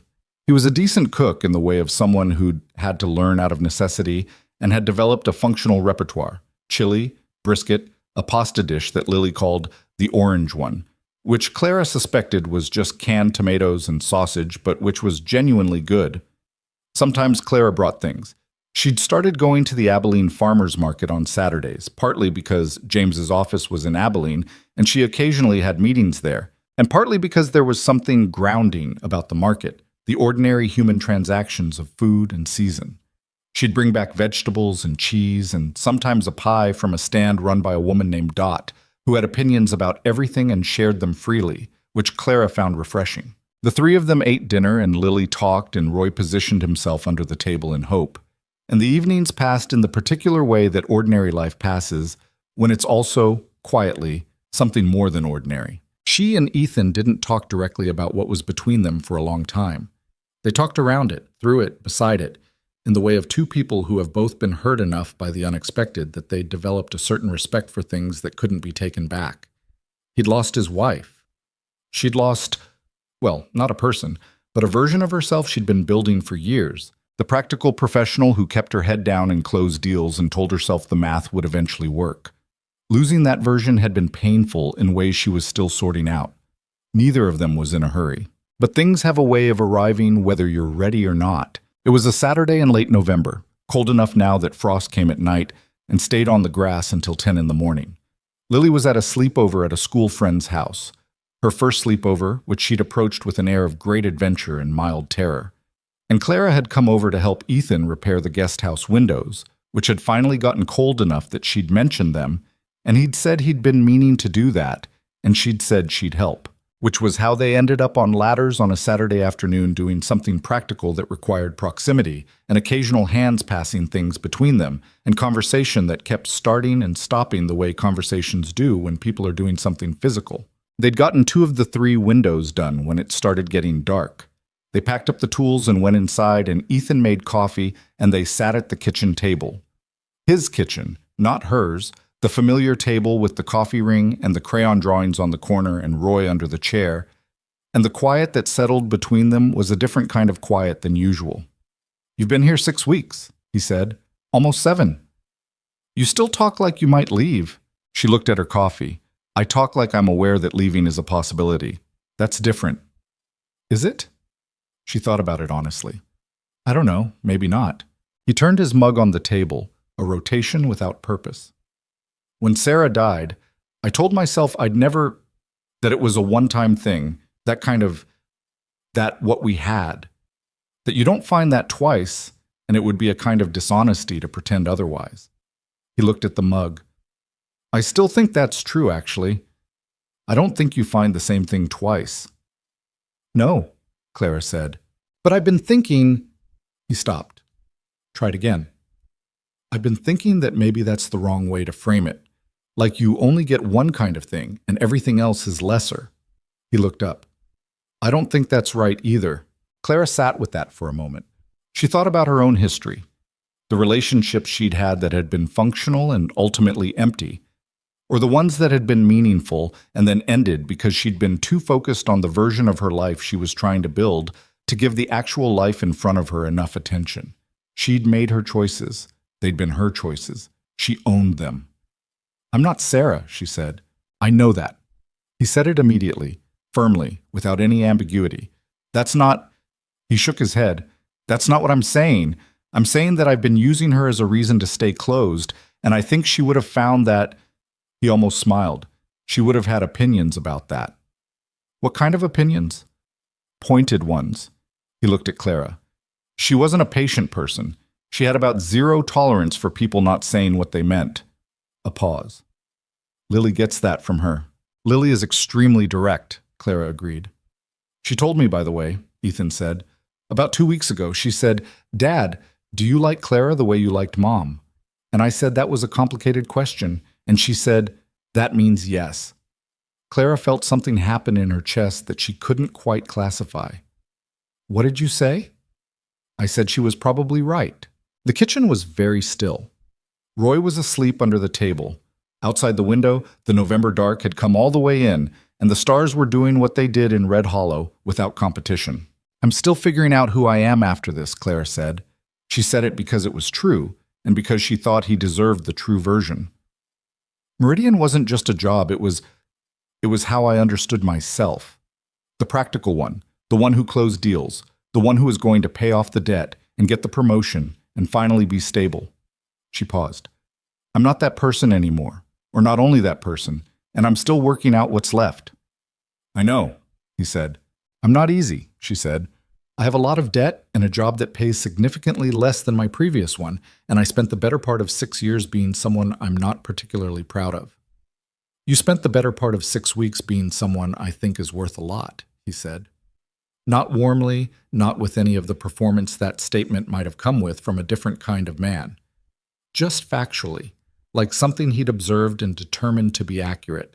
She looked at him across the kitchen table. This man who made his daughter breakfast and fixed his own fences and carried grief quietly and said true things without dressing them up. Okay, she said. Okay, he said. Which was not, by any conventional measure, a declaration. But it was theirs and it was real, and sometimes that's the better version. The investigation resolution came in stages, which was unsatisfying but accurate to how the world operates. The first stage arrived in December. The Texas Commission on Environmental Quality issued a formal cease and desist on all Meridian-affiliated survey and acquisition activity in the corridor. This was the injunction made permanent, essentially, backed now by state regulatory authority rather than just the county judge's order. Meridian's lawyers filed a response. The response was, according to James, technically competent and strategically pointless. The second stage came in January. Preston Wyatt's formal cooperation with the Attorney General's investigation was made public, not dramatically, not in a press conference, just as a line in a regulatory filing. His lawyer had negotiated an immunity agreement that covered his cooperation period. He resigned from Meridian the same day the filing appeared. Clara heard from him once after that, a brief text that said only, "Thank you for calling me back that day." She texted back, "Thank you for answering." She didn't hear from him again, which was fine. Some connections are important without being permanent. That's allowed. The third and most consequential stage arrived in February.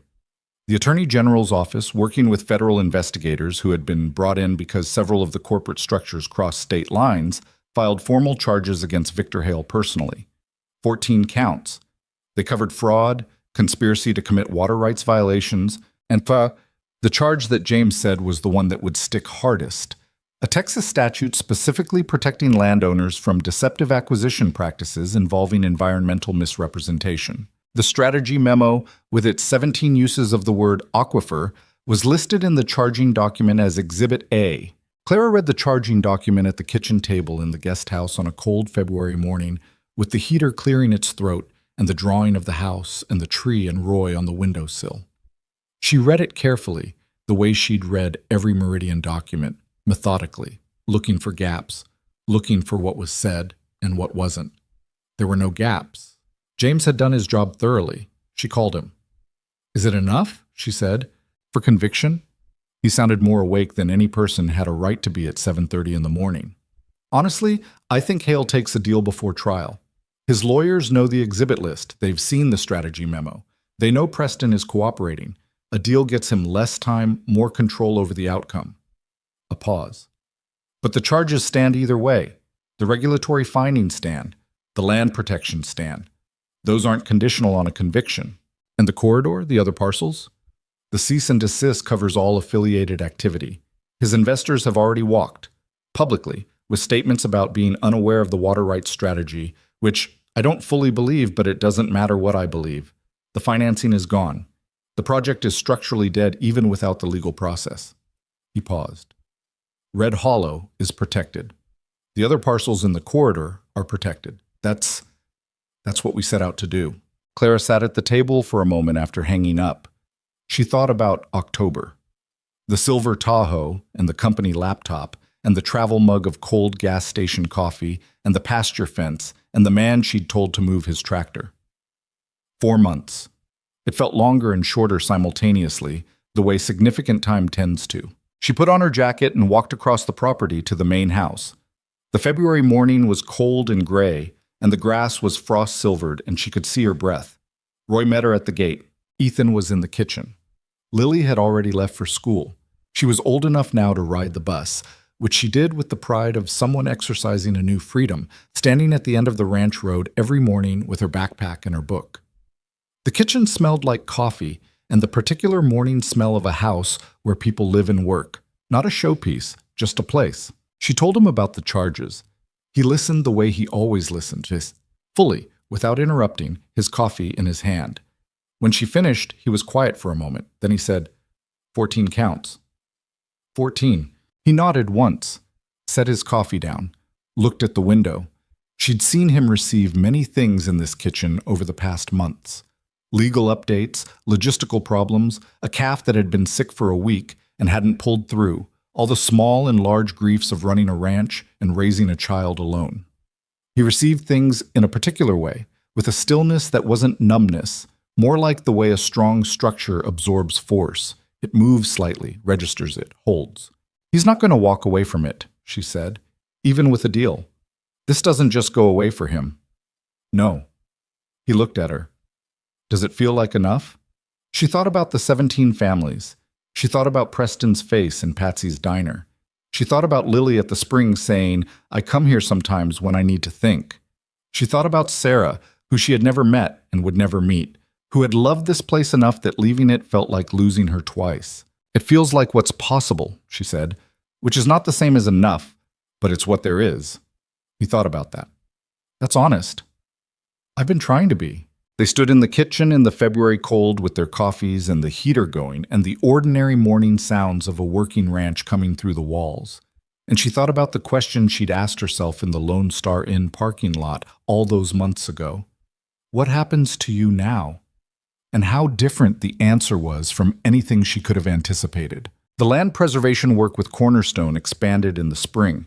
As word moved through the corridor about what had happened in Red Hollow, through county networks and ranching communities and the particular way news travels in rural Texas, which is slower than the internet but considerably more thorough, other families started reaching out. Families who had received letters. Families who had been approached by companies they couldn't quite place. Families who had felt the pressure of a thing they couldn't name but recognized as wrong. Clara drove to them.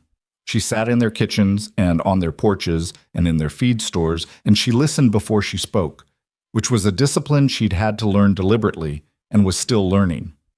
She explained documents. She helped people understand what they owned and what they were being asked to give up, and what the difference between those two things was worth. She was not always successful. Some people were too far into negotiation to pull back. Some deals were simply done. She learned to live with that too. The cases that went the wrong way, the land that changed hands, the families that had to find a different life. You couldn't win all of them. Pretending otherwise would have been a different kind of dishonesty. But some she could help, more than she'd expected. And that was the math she was doing now. Not the debt spreadsheet, though that existed and she was working it down slowly with the discipline she'd always had, but the other accounting. The one that didn't have a clean column for assets but had something that functioned like it anyway. Her mother came to visit in April.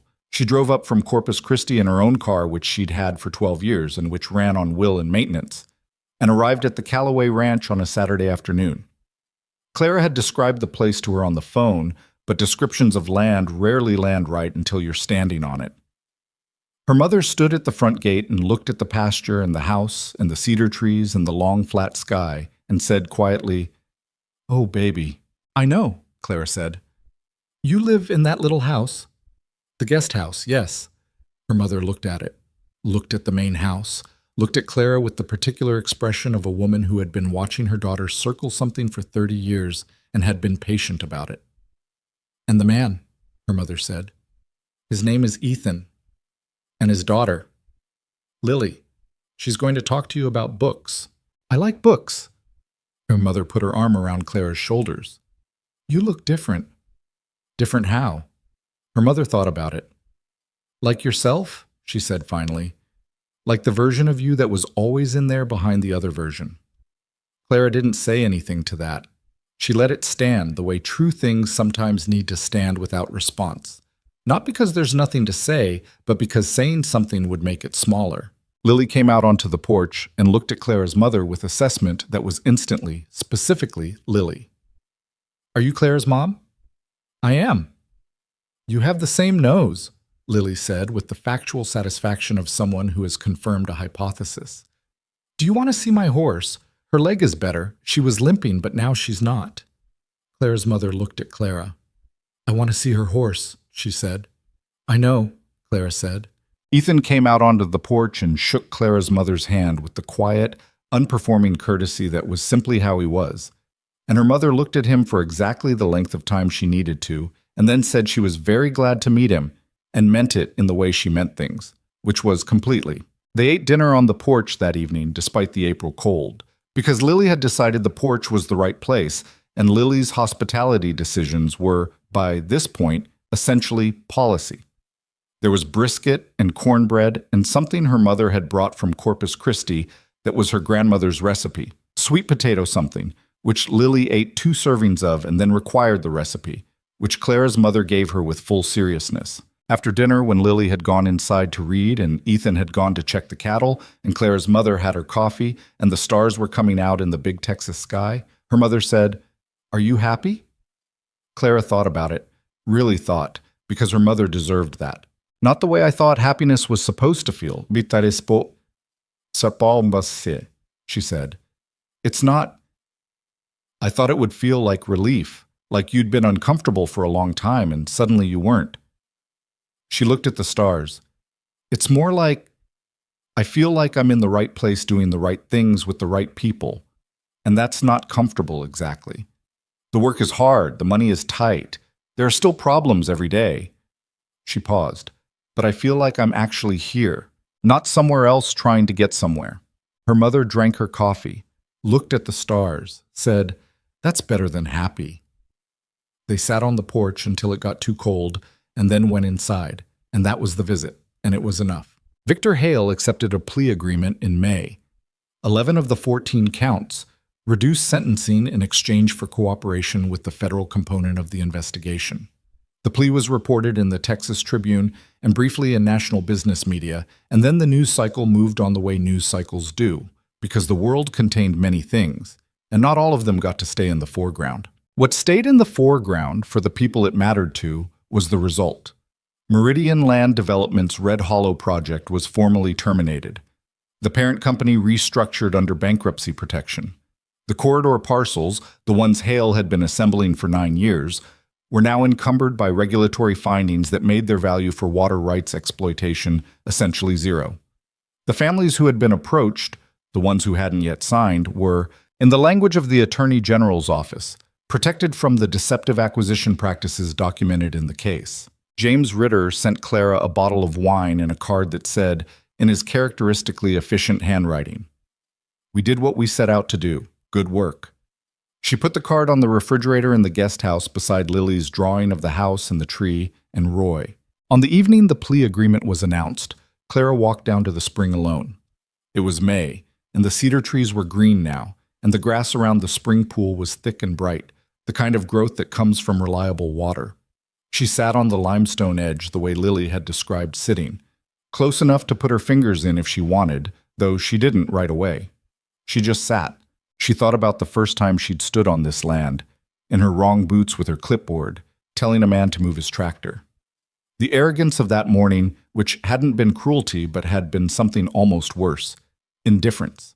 She'd been so focused on the thing she was trying to build, the professional version of herself, the stable version, the version that had escaped poverty and paid off the debt and earned the title, that she'd stopped being able to see what other people were trying to protect. That was the thing about survival mode. It was necessary. She understood that about herself now without the judgment she used to carry. Survival mode had gotten her through a lot.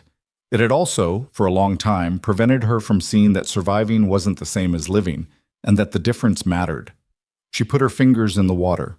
Cold, as Lily had reported, clear down to the pale limestone bottom. She heard footsteps on the path and didn't turn around, because she knew the sound of them.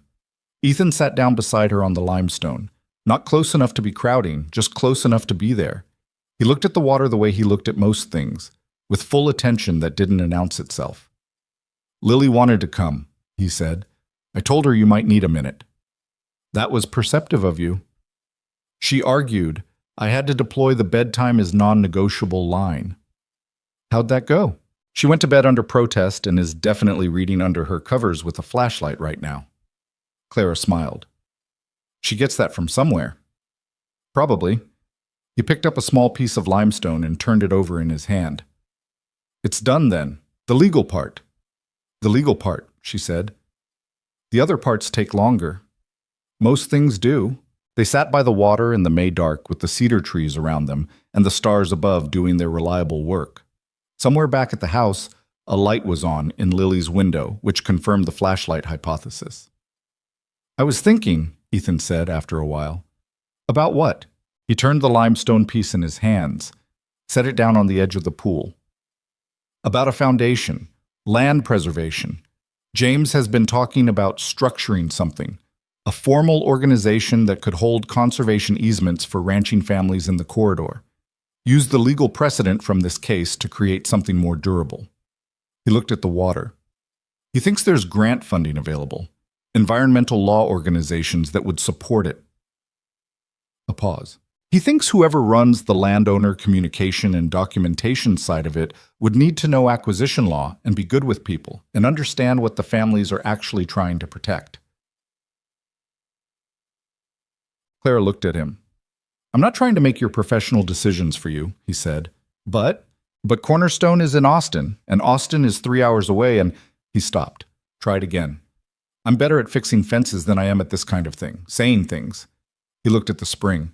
"The foundation would be based here, in Red Hollow, because the case is here and the relationships are here, and..." He set the limestone piece back down. "Because I'd like you to stay. Not in the guest house. Not as a..." He stopped again. "Ethan," she said. "Yeah. I know what you're saying." He looked at her. "Do you?" "You're not good at saying things," she said. "You're actually fine at saying things. You just take a while." Something moved across his face. "The foundation is a real idea. James can walk you through the structure." "I know it's a real idea." She looked at the water. "I'm going to say yes. To the foundation. To all of it." She looked at him. "To all of it, Ethan." He was quiet for a moment. The spring moved cold and certain through the limestone. Above the cedar tops, the stars were doing what they'd been doing for longer than any of this, longer than the ranch or the road or the town or any of the decisions that had brought two people from very different lives to this particular piece of ground on this particular evening. "Okay," he said. It was the same word she'd used in his kitchen in November. They had a small vocabulary of important words, the two of them. Short, plain, load-bearing. That was fine. Those were often the best kind. He reached over and put his hand over hers on the limestone edge, and she turned her hand over and they held on, which was not a small thing and not a complicated thing, just a human thing, the oldest and most necessary of them. They stayed by the spring until the cold came in properly, and then walked back up through the cedar trees to the house where a light was on in Lily's window. Ethan went in first and went down the hall, and there was a brief negotiation, quiet enough that Clara couldn't hear the words, and then the light in the window went out. She stood in the kitchen and put the kettle on for tea, because she knew where it was now, knew this kitchen the way she knew the guest house and the ranch road and the path to the spring, the way you know places when you've been in them enough times that your body learns them without asking your mind. Ethan came back and sat at the table. Roy arranged himself under the chair. She was on chapter 8, he said. Of what? The Secret Garden. Again. Does she cry at that one? At the part where... He thought about it. There's a part near the end. She cries at that part every time, but she keeps reading it. That sounds about right, Clara said. The good ones are like that. She brought 2 mugs of tea to the table and sat down across from him. And outside the window, Red Hollow was dark and quiet, and the land was all around them in every direction, solid and certain the way land is when it's been held by the same family long enough to remember who it belongs to. She thought about something Lily had said months ago, sitting on that fence rail with her book on her lap. The land's got our family in it, like how a book's got words. You can't take the words out and still have the same book. She'd been 7 years old and she'd said the truest thing about this place that anyone had said to her since she arrived. Which was not surprising, Claire had come to understand, because Lily was exactly who she appeared to be. Unfiltered, attentive, entirely herself in the way that children are before the world teaches them to be something else instead. She thought about what it would mean to be around that every day, to let some of it, the unfiltered, the attentive, the entirely yourself, teach her back. She thought about her mother's words on the porch. Like yourself. Like the version of you that was always in there behind the other version. She thought about the woman who had arrived in Red Hollow in October with a travel mug and a clipboard and a professional armor that she'd spent years constructing and believed was the same thing as strength. It wasn't the same thing. She knew that now. Strength was what Ethan did, carrying what needed to be carried and setting down what didn't, and knowing which was which. Strength was what her mother had done, double shifts and a leaking roof, never once letting fear become cruelty. Strength was what Lily did every time she read the same book to the crying part and kept going. She was learning it. She was still learning. Outside the kitchen window, the Texas night was full of the sounds that come when everything quiets down enough to hear what's always been there. The wind in the dry grass, the cattle shifting in the south pasture, the low creak of the porch boards cooling in the night air. And beneath all of it, if you knew to listen, the presence of water moving quietly through the limestone in the dark, doing what it had always done, indifferent to the people above it who had fought over it and for it and because of it, running cold and clean and certain through the ancient stone. It had been there longer than the ranch and longer than the town and longer than any of them. It would be there after. That was the thing about water and land and the things worth protecting. They didn't need you to save them because they mattered to you. They needed you to save them because they were real, and real things mattered, and you were there, and sometimes that was enough of a reason. Clara drank her tea. Ethan drank his. Roy slept. The stars outside the window did their patient, indifferent work. The story doesn't end with everything fixed. That would be a different kind of story. A tidier one. A more comfortable one. The kind that resolves like a piece of music finding its final chord. Real things don't end that way. Clara still had debt. Ethan still had grief he carried in the lower back quiet way of someone who had learned to live with weight rather than be rid of it. The corridor still had families who had been pressured and scared. The land still needed protecting, would keep needing it, because that was the nature of land and the nature of people who want to take things that belong to someone else. But some things had been saved that needed saving.